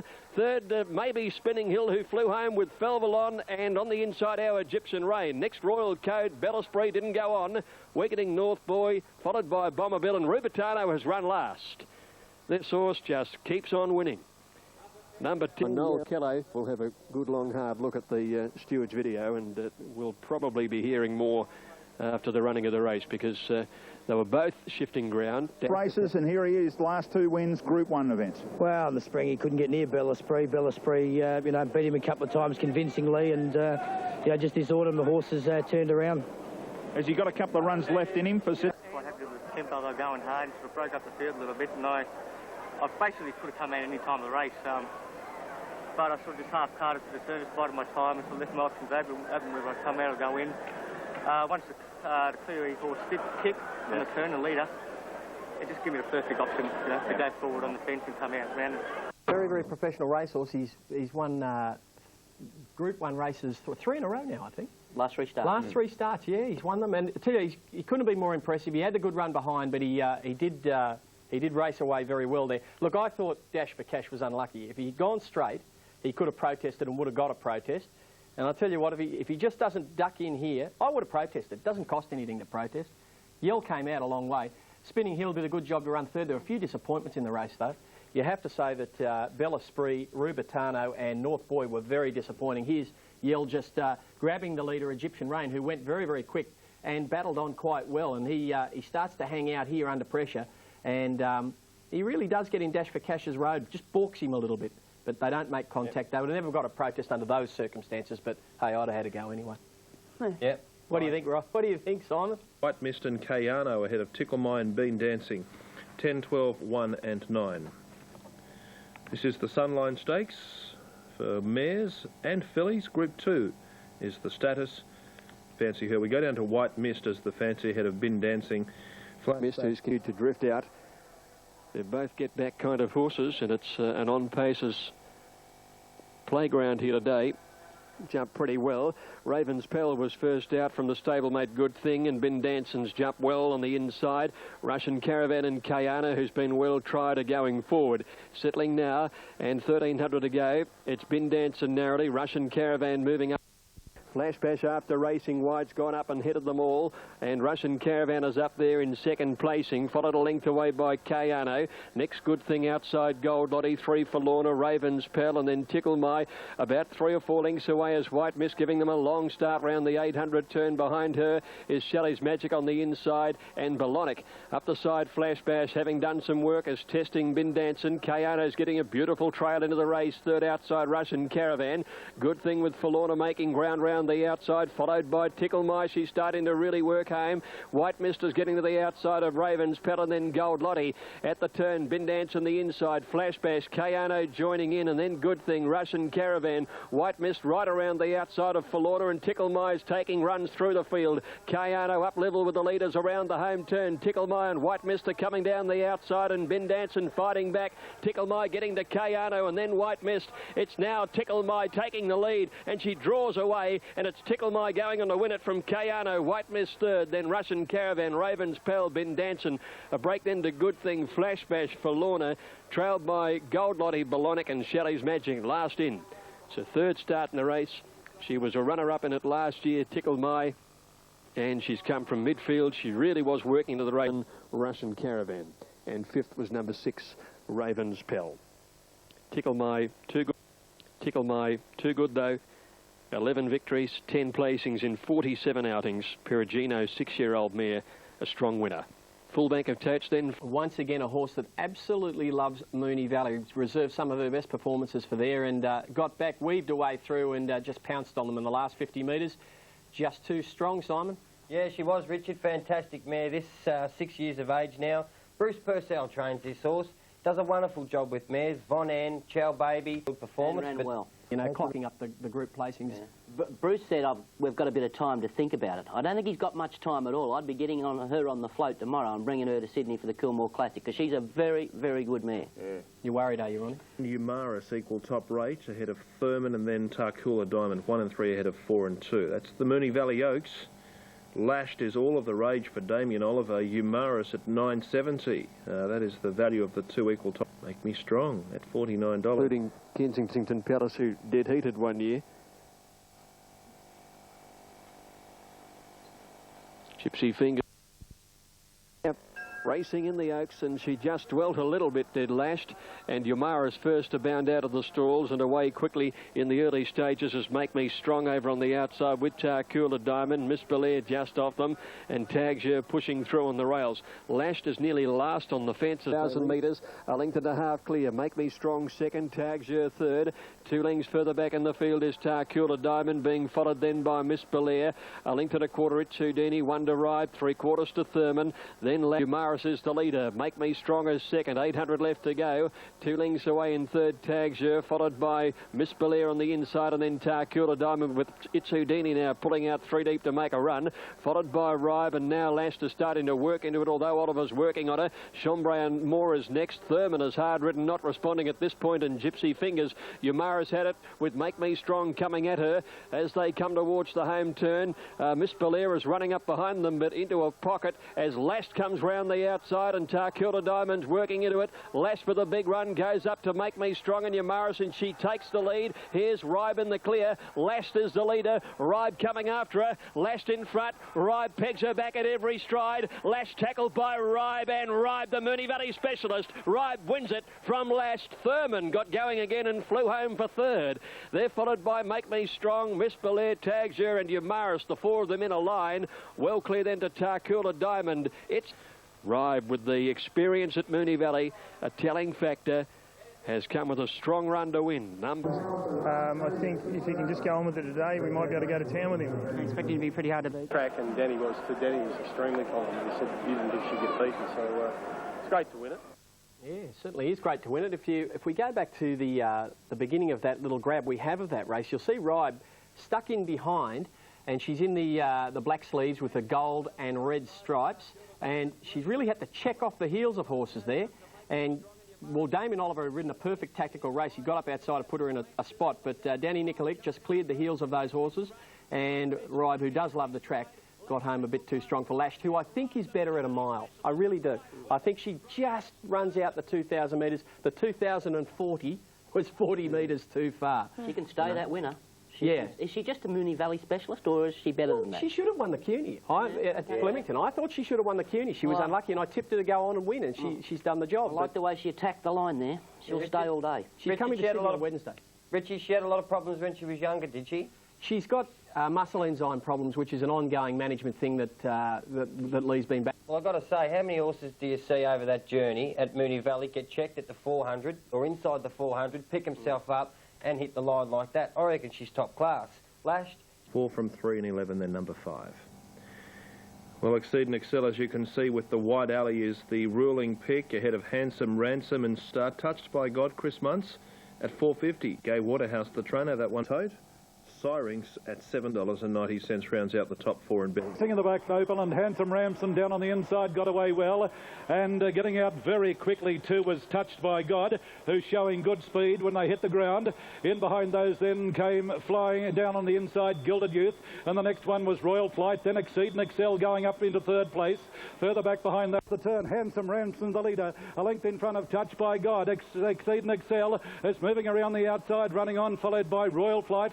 In behind those then Flying Formality, followed by Gilded Youth going wide, and well back behind those Glenn's Regard. In the straight, racing down with about 300 to go. Handsome Ramson taken on by Touched by God. Exceed and Excel on the outsiders joining in, but Handsome Ransom pulling out plenty. Exceed and Excel on the outsiders trying hard, then Touched by God. Exceed and Excel goes up on the outside of Handsome Ransom. Handsome Ransom fighting back. Exceed and Excel tries hard, but Handsome Ransom held on to beat Exceed and Excel. Flashing up for 3rd was the Sam City, followed then by Touched by God, then Flying Formality, busking well back behind. You are? What's the opinion?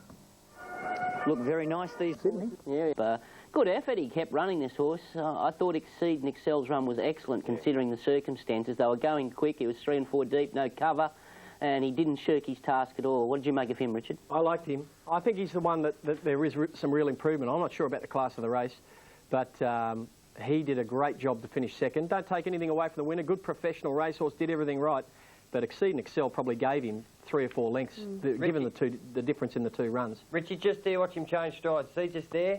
I reckon he just peaked the... One here, Canterbury Park, numbers 3, 1, 4, 2. Both these favourites have had support, Legally Bay and How Funny. I'm leaning Legally Bay. Yeah, a lot of speed in this race. And a good even line too. Legally Bay is one of the early leaders with Wild Sling commencing nicely. Bella Corona and How Funny. Then Global Dance. This is the order as they start to leave the back straight and head down to near the 600 marker, and the favourite Legally Bay. 3/4 of a length on How Funny, nearly 2 lengths to Bella Corona, followed by Wild Sling, and then Spur Scent endeavouring to muster some speed. Aim for Gold, and then Global Dance at Absolute is Memsical as they come to the home corner, and the leader is Legally Bay, and swings about 3/4 of a length on How Funny, who's starting to bridge the gap on the favourite Bella Corona, hooking around them now, and then Spur Scent and Memsical, 200 to go, and this favourite's got a fight on her hands. Legally Bay, How Funny and those in front, but Legally Bay is lifting. Legally Bay again shook off How Funny, clear of Bella Corona, and Legally Bay wins it brilliantly. Legally Bay beat How Funny, Bella Corona and Spur Scent. Aim for Gold, Memsical, followed by Wild Sling and Global Dance. Early, I mean, we sort of stall. And that is the key, isn't it, Ron? Just how much more improvement is left in her. She was right at her peak last night, but you can't take anything away from the win. She was headed by How Funny in the straight, and she really fought back hard. You don't see 2-year-olds do this often. Like, she did a bit of work to get to the lead. How Funny just cruised alongside her, and she got to her. And when Rodney Quinn pulled the whip, she lifted. It was a good, showed very, very good heart. She's a filly who's going to get a... Golden Slipper, the Amy Golden Slipper just gets more open and more open week by week. Got more depth than any slipper I've ever seen. I think it's going to be a fantastic race. Well, in the latest fixed odds in the yellow... Been here for the Skyline, and that is Resistor, the long odds on favourite. Koozie number 1, $1.50, $1.20. The Hero won the racing this time, jumped nicely, Koozie away well. Likewise Olympus and Freeze looking for the lead and will get it narrowly. And they're going very fast early with Freeze narrowly clear from Olympus. One to Face Value. They lead the 600 peg behind them, no change in the order. And Olympus about 3/4 of a length on Freeze, 2.5 Resistor, 2 Red Miler, half to Koozie, ridden along on the rails, and Face Value and Fortified are the last pair as they wind around the corner in the skyline. And Olympus is the leader for replacement rider Huey Bowman. Olympus a couple of lengths on Freeze. Here's Koozie getting up on the inside. He's about to hook around Olympus, and on the outside here comes Face Value. Koozie and Face Value swap Olympus. Koozie put his nose in front. The Queenslander sticks on. Koozie in front, wearing away Face Value. Koozie or Face Value in a head-bobbing finish. Third was Resistor and fourth Olympus, followed by Red Mile, Fortified, and it has. Number 1 is the winner, Koozie, ridden by Corey Brown.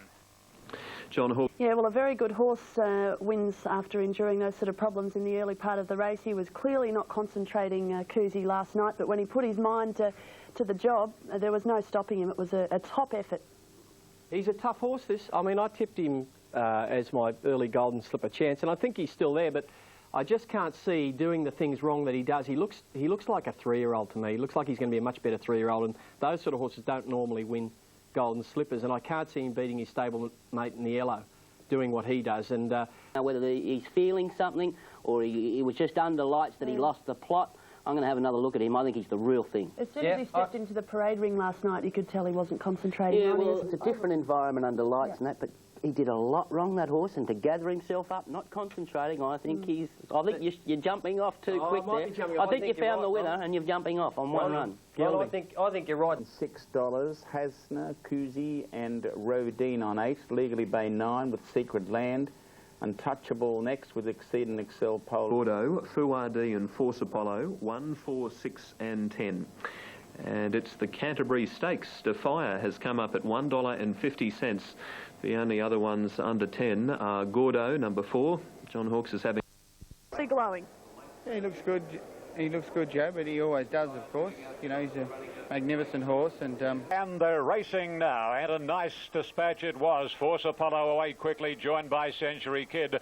Fawadi third, and then a Ha-Ha, 1.5 Scenic Peak Cosmic. Same margin Defier. On the outside of Gordo, Miss Zoe and Padstow's last. On the side of the 500, Century Kid shows the way. A half-length Force Apollo, a couple Scenic Peak off the track from Fawadi and Ha-Ha. Cosmic Rays and Muntz is working overtime on Defier. And then Gordo, Padstow and Miss Zoe as they swing around the corner. And Century Kid in front, 3/4 to a length on Force Apollo. In third spot, Ha-Ha waiting for the run through. And Fawadi joining in, and Defier starting to lengthen stride now. He's displaying that great turn of foot. Here he comes, Defier. He's gobbling them up. He's racing away. Oh, what a horse.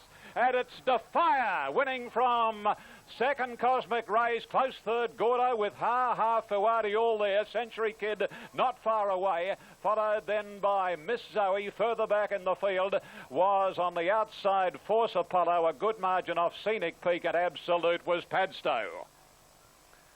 Oh boy, that was a withering finishing burst, and he has absolutely blown them away.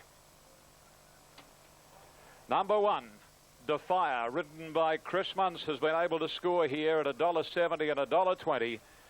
Oh, and what a clash we're going to be in for with Lonhro just around the corner.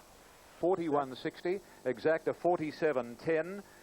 The racehorse, he doesn't win by big margins, but he knows how to win, and he likes to get to the line first, so full credit to him, it was a top effort. That Doncaster handicap's looking pretty nice. Well, I mean, he'll have another run before that, and 1,500 will probably tighten him right up then for the Doncaster, and be interesting to see how he goes. And especially versus good race, it'll be the showdown of the year between Lonhro and Defier, and when they clash in the Darley Stakes at Rose Hill. Well, it looked an outstanding win last night, Ron, and the clock confirmed that fact last night because he ran 109.13, setting a new track record that had stood for 18 years. Certainly did, and the race record was held by a couple of slow coaches too, Placid Arc and Manicardo. He beat that one as well. But I'm just not getting carried away with times last night. There was 2 course records broke, there was 4 class records broke, so the track was playing very, very fast. But wow, what a win! He's a sensational horse, this fellow. Cosmic Rays, he's run the race of his life into second place there. And Gordo, did you catch him?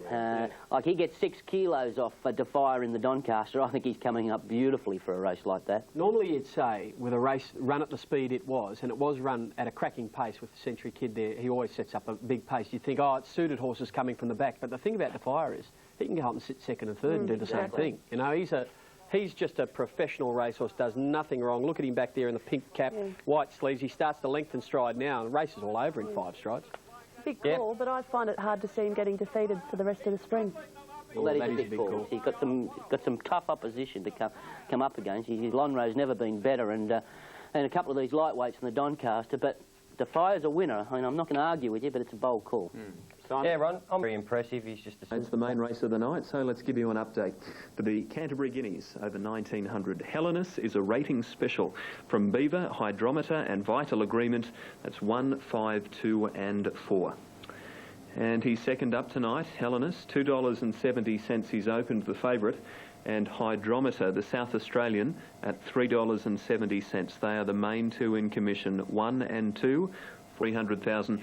Fine Society is the only other one under $10. More money now for Ron Dufficy's top selection. Fine Society, the only filly in the Guineas, is now into $6.20 as they load them up for race 6, the Kiora Stud Canterbury Guineas. Group 1 racing on Sky is proud. Racing this time. Oh, Helenus seemed to leap in the air when the stalls opened and missed it by 3/4 of a length or so. And King of Soul is the early leader, followed by Rouge Homme, working up very quickly. Vital Agreement. Davidoff on the fence, and the Hydrometer is 3 out at the moment. Jeremiah is wide, then the halfway mark, and the Bolter King of Soul is the leader at the 950.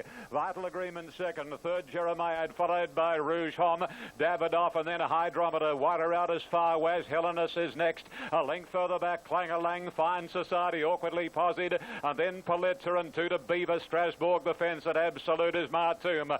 They're bunching up, leaving the back straight and working down to approach the 600 marker. And King of Soul leads Vital Agreement a length and a quarter. Jeremiah, the fence is Davidoff, and then Far Waz wider out, followed by Rouge Homme, Hydrometer. Pulitzer making ground, Fine Society wedged away. Helenus will need a lot of luck, and then Beaver, followed by Clang-a-lang, and then comes Strasbourg and Martoum. There are many chances in the Canterbury Guineas rounding the corner, and Vital Agreement whizzes to the lead, and to the 200 Vital Agreement, a length and a half. Hydrometer, Davidoff getting up on the rails, then Rouge Homme, and Fine Society is getting out, and Beaver flashing home, but the filly Fine Society rushes to the lead from Hydrometer. A brilliant win to Fine Society. Photo second, Beaver and Hydrometer from Pulitzer, Martoum, Davidoff, Clang-a-lang. Further away in the field then was Strasbourg. Vital Agreement knocked up. Helenus was next, and then came well back in the run, pulling up rather quickly, Far Waz.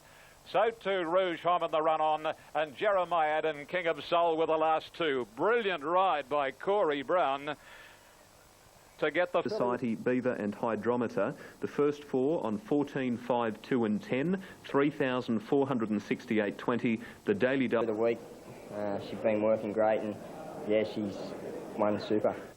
The only filly in the field last night by Masquet, Fine Society. It was an authoritative win and a top ride, Ron. Fantastic ride by Corey Brown. He just got her across from barrier 12, had good cover, got out at the right time, and this filly showed a terrific turn of foot. She was only having her 6th start yesterday, and by gee, I think she's got Oaks written all over her. There's no doubt about it. To beat the Colts and Geldings the way, in the manner in which she did it, is the sign of very, very good things to come. Beaver ran on okay. Hydrometer seemed to have his chance. Helenus, I'd suggest that's a total forgive run. He just seemed to get a little bit lost. All right, we'll talk more on the race in just a moment as we see them coming down to the post, and Fine Society sweeping to the front now. Terrific ride, as you say, by Corey Brown. But let's hear from the beaten jockeys. Firstly, we should him better. Yeah, I think you forget Helenus went around in that. Canterbury just didn't suit him last night. He got into quite a bit of trouble through the race, but the most promising thing from Helenus last night was the fact that he did settle a lot better. He seemed a lot more relaxed without the nose roll on. He travelled a lot better in the run. I didn't see that head-throwing incidents that we usually see from him, and as I say, you know, the tight turning Canterbury track under lights, that's just a total forgive run. He's second up 1900 too. Guys, if I could just This afternoon, the Group 3 Newmarket Handicap over 1400. The ratings have gone with Grand Army ahead of Lord Essex, Beau Real and Corporate Bruce, 9, 1, 5 and 4. There are some good quality group horses in the Newmarket Handicap, including Corral Boy, to be ridden by Brad Pengelly. Brad Pengelly, you're riding Corral. Brad Pengelly, you're riding Corral Boy. He's had a few runs back. Have you been happy with his performances? I have, Jerry. You know, to go in those silver and red diagonals with a silver cap. Grand Army to start from gate 9. Here's Ian Craig now. Fine better. Racing, and that was a great start too, and jumping out very swiftly. Lord Essex leads from Benarivo. Going up to them very smartly now is the roughy Star of Ozark, then Corral Boy, followed by Boreal on the fence. Grand Army is next, followed about a length and a half outsider Star of Ozark at the 900, a length and a half on Lord Essex. Third, Corral Boy. Salgado fourth, followed by Boreal, racing on the inside of Benarivo. Length and a half to Grand Army, tucked away on its inside is Silent Impact, then Zabara. On its inside and neck back, Cognac Trader, followed by the West Aussie Corporate Bruce. Trevor Skye is second last, and last of all is Crawl as they prepare to swing. And the leader is Star of Ozark, 3/4 of a length on Lord Essex. One away third in the event is Corral Boy, followed closely then by Boreal, waiting for the run. Salgado, followed by Zabara. And let's look for the favourite, Grand Army. He's got a wall of horses in front of him, racing to the 200. And Corral Boy hits the front from Zabara, and battling on Salgado, Lord Essex, and now Grand Army is seeing daylight. It's Corral Boy running off the track. Grand Army is getting him now. Grand Army, Corral Boy, and on the outside, Zabara. A terrific finish. Corral Boy, Zabara's lunged the outside, and Grand Army's right up there. Three-way finish from Salgado, Crawl, and then came Trevor Skye, followed by Cognac Trader, Silent Impact, Lord Essex, Corporate Bruce, Benarivo, Boreal, and Star of Ozark last to complete the course. Number 15, Zabara, has got it on the outside, ridden by Robert Thompson. Number 15, Zabara, ridden by Rob Thompson on the outside, has got the money here from number 3, Corral Boy in the middle, ridden by Bradley Pengelly. And number 9 has run the third, and that is Grand Army, ridden by Jim Cassidy. Number 6, Sal to tell when he comes back on the favourite. However, Zabara has now had the 3 runs back from a spell. He's rather disappointing at his 2 runs this time in, but he put his... Success and Spurcent, 1 and 2 ahead of 3 and number 6. Interesting scratching. Here's the 5 fragmentation. If you've missed the news, Hooberg is a late scratching from the Coolmore Classic later on. There's page 1 of betting. It's Hasna in New South Wales. Super Tab, though, it's Rodine. No surprise. Here's Ian Craig. Thank you, Brendan. Hello to you. Hello, everyone. And crowd building very, very rapidly here at Rose Hill as the 2-year-old fillies move forward. Time, a nice even break and polar success from a wide alley, one of the best out. Closer in, jumping nicely, Baron Joey Byways.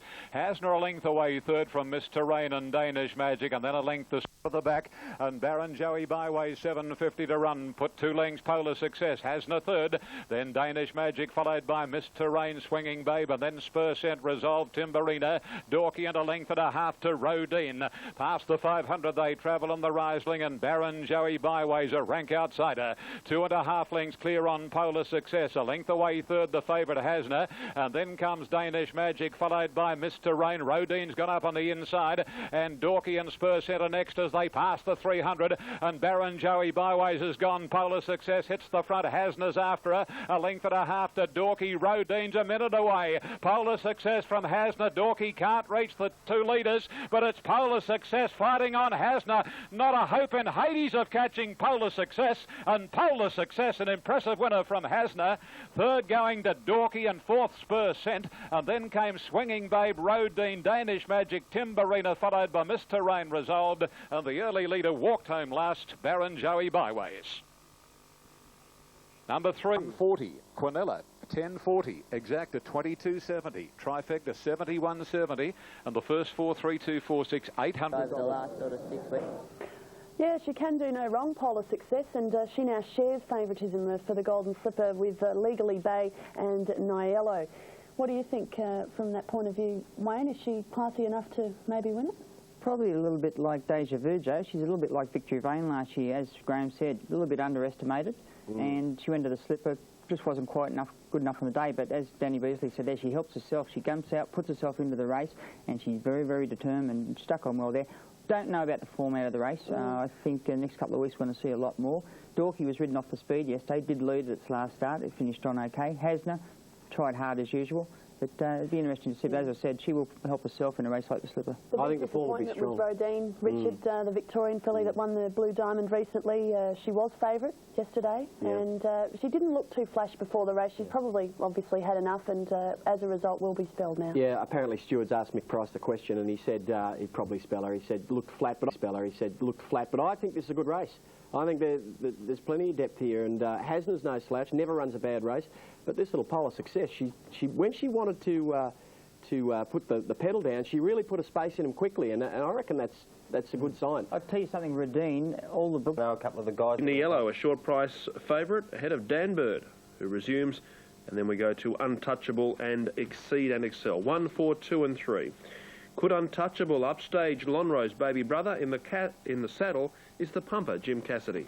Money in the ring to say that Exceed and Excel can beat Niello this afternoon. Time will tell. First of the day went to number 3. Racing this time, again a lovely start, and Dan Bird disputing the lead with Untouchable and Exceed and Excel, and Best Northern going up very quickly, but as they 100 marker and Exceed and Excel a length and a half. Best Northern.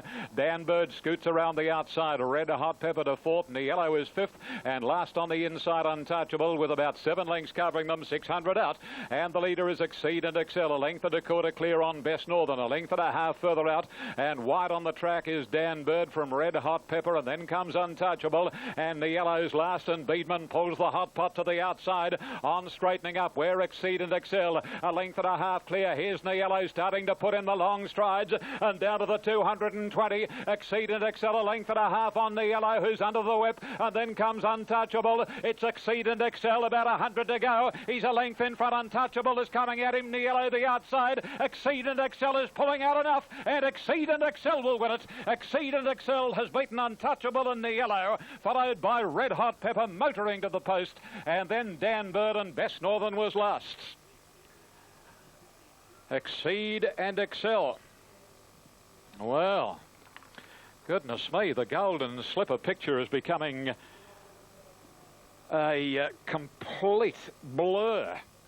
A complete blur. I think most of us thought Niello was entitled to win that, but Exceed and Excel.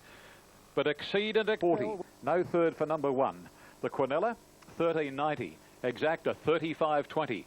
Like Tim Martin is timing his run to perfection with Exceed and Excel. He'll have him peaking on Golden Slipper Day. Exceed and Excel, it was good to see him win yesterday, because since Golden Slipper nominations were taken, he's been one of the most talked about 2-year-olds racing. Yeah, well, he drew wide at Canberra too, and he did get caught a bit wide too. Then he had to do a bit of work, and he stuck on okay. And big Gross type of horse, and as Tim said there, he might have just underestimated him a bit.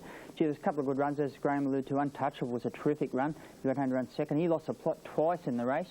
He sort of stopped and started. And Niello, he's very, very green too. I wouldn't be surprised to see blinkers go on both the second and third horses there if they were on track towards the Slipper. I was impressed with Exceed and Excel. He's look, it probably took something out of him, that hard run in the Black Opal. The only trick with him is he did over-race a little bit in this, and I thought he's got to drop that habit to win a Slipper. Untouchable was really nice, good run from Slipper point of view. I was a little bit disappointed with Niello. I thought maybe next year for him. I don't know that he's true enough. And Red Hot Peppers, yes. That was a great run. I think he can ride off Dan Bird and Best Northern as chances there, but I didn't mind Red Hot Peppers. All right, let's have a look at the Amy Golden Slipper fixed odds, and legally based $7 with Niello, Polar Success, Koozie at $7.50. The Smart Thorn Park goes around against Bumptuous, Charlie Bub and Half Hennessy. 2, 11, 6 and 3. 2 a special is the ratings. Glenn Boss takes over on Thorn Park. Here he is at Rosehill. Glenn Thorn, I'd expect him to be right in the finish. You know, it's been a while since his last run, but he's... 5 to go, $1.60 Thorn Park as they load in at the 1,500 metres. This has been a good race over the years, the far lap. back, and there they go. And Bell Place first out. Sportsman jumped nicely, so too did Charlie Bub. Not far away as they settle down. Smash and improving ground quickly as Bumptious, followed by Takas. And then a half side of the track, linking up with the 800 in the far lap. And the leader is Bell Place. It's Bell Place in control. Nearly 2 lengths Sportsman. Charlie Bub is running third.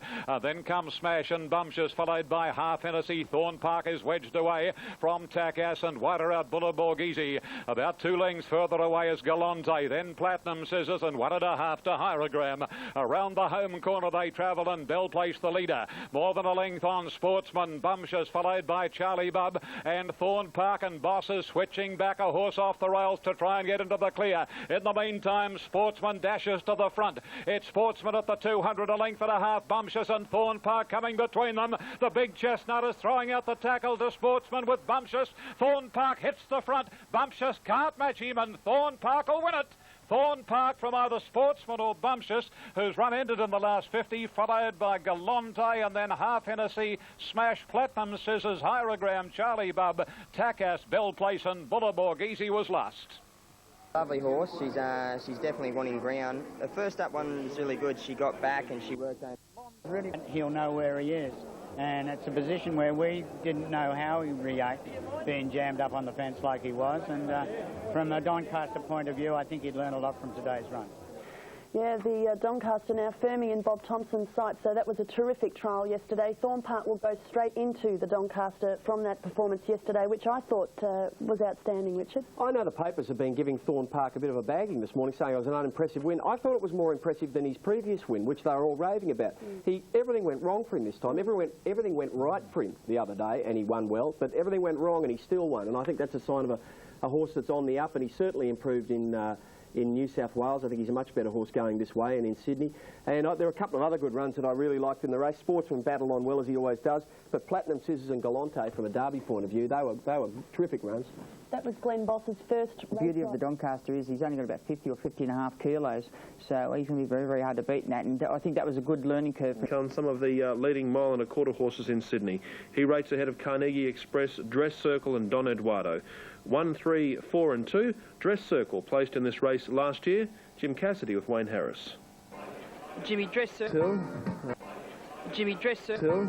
And there to witness the running of the first of 2 Group 1s, a time-honoured Group 1.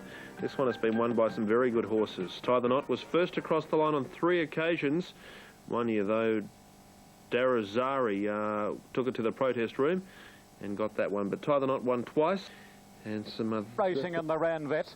And the early leader is Manor Hill. Northerly sitting second, Dress Circle third, then Ears Ronnie, followed by Republic Lass, Don Eduardo, then Carnegie Express, and 2.5 lengths to Freemason. A length further back, Freemason, whose rider Darren Beedman is starting to make ground very, very quickly, going down past the 1200, and Freemason having a shot at Manor Hill, and Freemason quickly whizzes to the lead.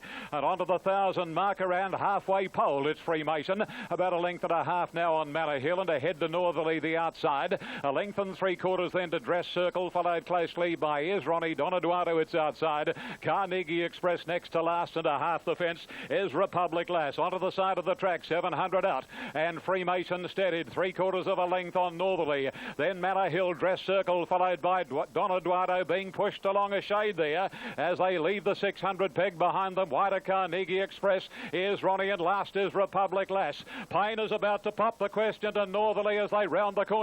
And Freemason, is he in front on Saffron's? Northerly a neck away, but he's throwing down the gauntlet to Freemason now. Republic Lass is weaving clear, and then Carnegie Express. Northerly's got a fight on his hands here. Payne's desperate. The mare's got him on the outside with Republic Lass a neck in front. Northerly with that great will to win. He's fighting back. The mare's ahead in front. Republic Lass. Northerly can't quite get her, and Republic Lass wins the Ranvet from Northerly. Third, Freemason. Fourth, Carnegie Express. And then came Manor Hill, Ears Ronnie, Don Eduardo, and Dress Circle last to complete the course. Photo. A week's time, hasn't it? Shows he's not invincible. He won actually, he got beaten today by a short half head. A short half head is defeat margin. Republic Lass by a short half head from Northerly, with 2.5 lengths away. Third, number 6 from... Fighting it out with a champion like Northerly. She's a wonderful mare too, you know. She's run some great races, and I've been saying for a while, I think she's better now than she was last spring, and it's a great day for her to win the Ranvet Stakes and go down the history books. How expectant were you of Victory? My plan was to sort of get to him at about 100. And, you know, I thought I was going to have him measured by about half a length, you know, because I had a suck run up behind him, and I was very aware of trying not to get there, you know, too soon, because if I got there at the 300, there's no doubt he would have just kept coming back and probably beat me. But I got to him with about 150, I suppose, and felt like I had a half length on him. But geez, he rallied. He fought me all the way to the finish. But, you know, to her credit, she fought back just as much, and I think we got away from the rest of them. So, you know, 2 outstanding races. And he probably wins the race. But yesterday, that was her best chance of beating Northerly in a Group 1 at that distance, wasn't it? Well, they're always fraught with danger, these weight for age races, Joe. Darren Beedman showed a great bit of initiative on Freemason, ducked around the field there. If he just sat back and let them go, he wouldn't have run in the placings. Northerly, I think you've got to get past him quick. As Green Boss said there, if he got in a dogfight with him, he had no chance of beating him. And I'll tell you what, stride past the line, he had his head back in front again. I reckon they'll switch the reverse results around the BMW in a few weeks' time. Geez, he makes me laugh, Northerly. See him come out. He runs into eyeball horses. You watch him here. He gets to the front. She gets up outside him. She's a good 3 or 4 horses away from him, and he just sees her there, eyeballs her, and starts running out towards her. He's quite an extraordinary horse. I tell you what, I think we're going to get a very strong Sydney Cup this year. Carnegie Express's run was good there too, and a few of those horses on track for the Sydney Cup. His first run in Sydney yesterday, Graham, and he needed the experience. It looked for a moment there when he got clear of them in the straight that he got a little bit lost, Wayne. He did, and Paddy, I think he just had to do what he did. He went up and sort of put himself there in the race because of the way it was run, but he did change stride a few times, so he'll improve out of sight with that run. Well, let's hear from the racing calendar is the Coolmore Classic. Sky ratings with Galapagos Girl ahead of Special Grange and Bollinger, and then Tickle My. 7 from 9 and 14, they're number 5. Important to note here, 15 minutes of betting time. Late scratchings are Huberg and also Forum Floozy, which put on a bit of an act in the stalls, apparently. Stephen King is hoping to enjoy Group 1 success. As we link up with Stephen, he rides Tickle My. And here, Bint Masqué pairing, which has yielded favourite for the Coolmore Classic. As the runners move into line, here's Ian. Thanks, Brendan. The Coolmore Classic it is. And the Bollinger runs as the firm favourite on the tote.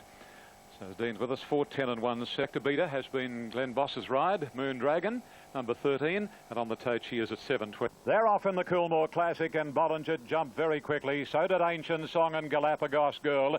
Faith Hill is right up with the leaders, followed by Special Grange, Victory Vane, and then Lovely Jubbly improving her posse along the rails over Maitland Gold and Tickle My. Then Galapagos Girl on the fence, Lovely Jubbly over racing, and then Faith Hill followed by Special Grange, Maitland Gold, and then Victory Vane followed by Tickle My and Gentle Genius, Brief Embrace, Moon Dragon wide, and Purple Groove in company with Hosanna of the last pair, working their way down past the 800, and Bollinger to the lead now from Ancient Song.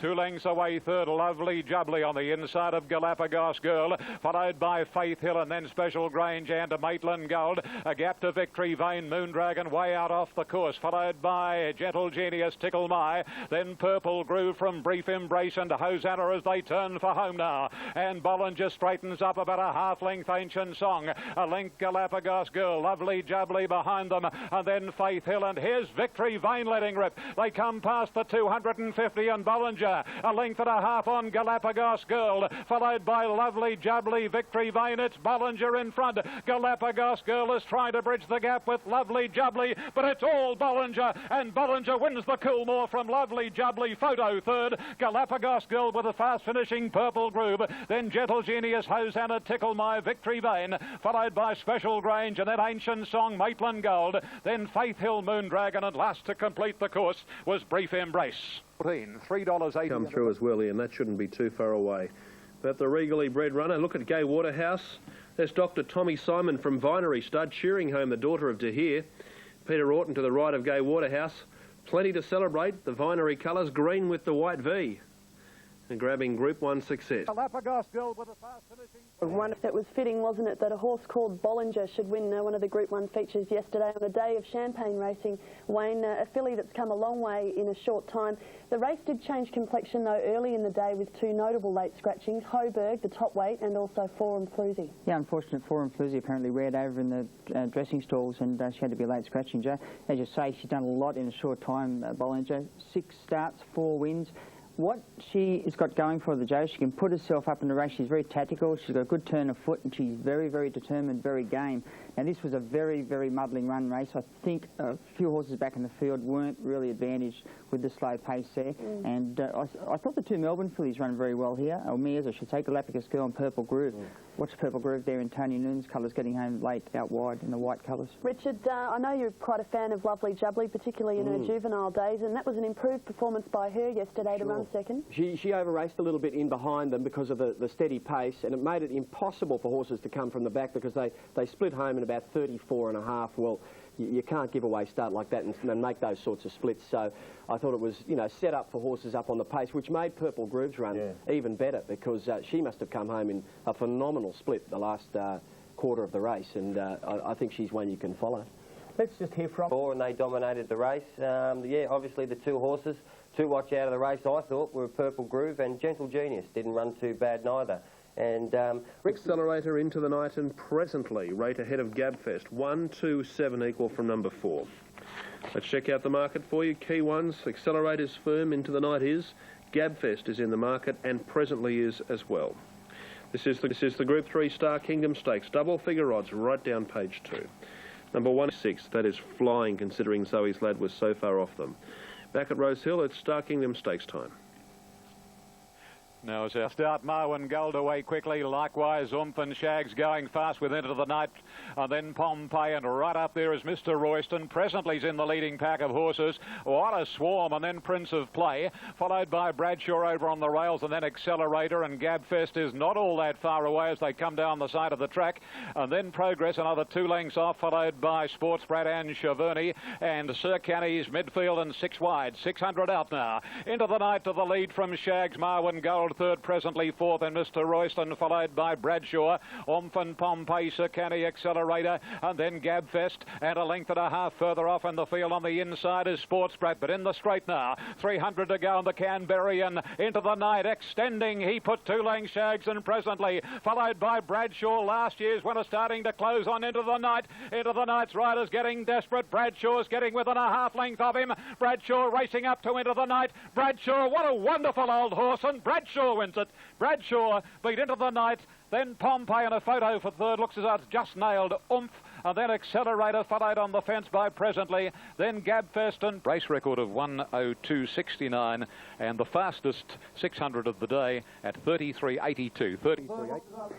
Yeah, good effort by Bradshaw yesterday to make it back-to-back wins in the race. Into the Night's effort was good because he had to overcome a wide barrier. He did a lot of work early in the race, Wayne. He did, Joe, and he's not normally a horse that races up on the speed like that either, and I think Damien sort of got it left there a bit earlier than he wanted to, and he thought, well, say, being caught wide, he pushed him on, and he was just left a sitting duck for the winner there the last little bit. So these horses will all meet again in the next few weeks, probably in the Moe Shandon or in the Galaxy back at Randwick. So yeah, I think you're probably going to get a different result most times, but Into the Night, if he'd had a...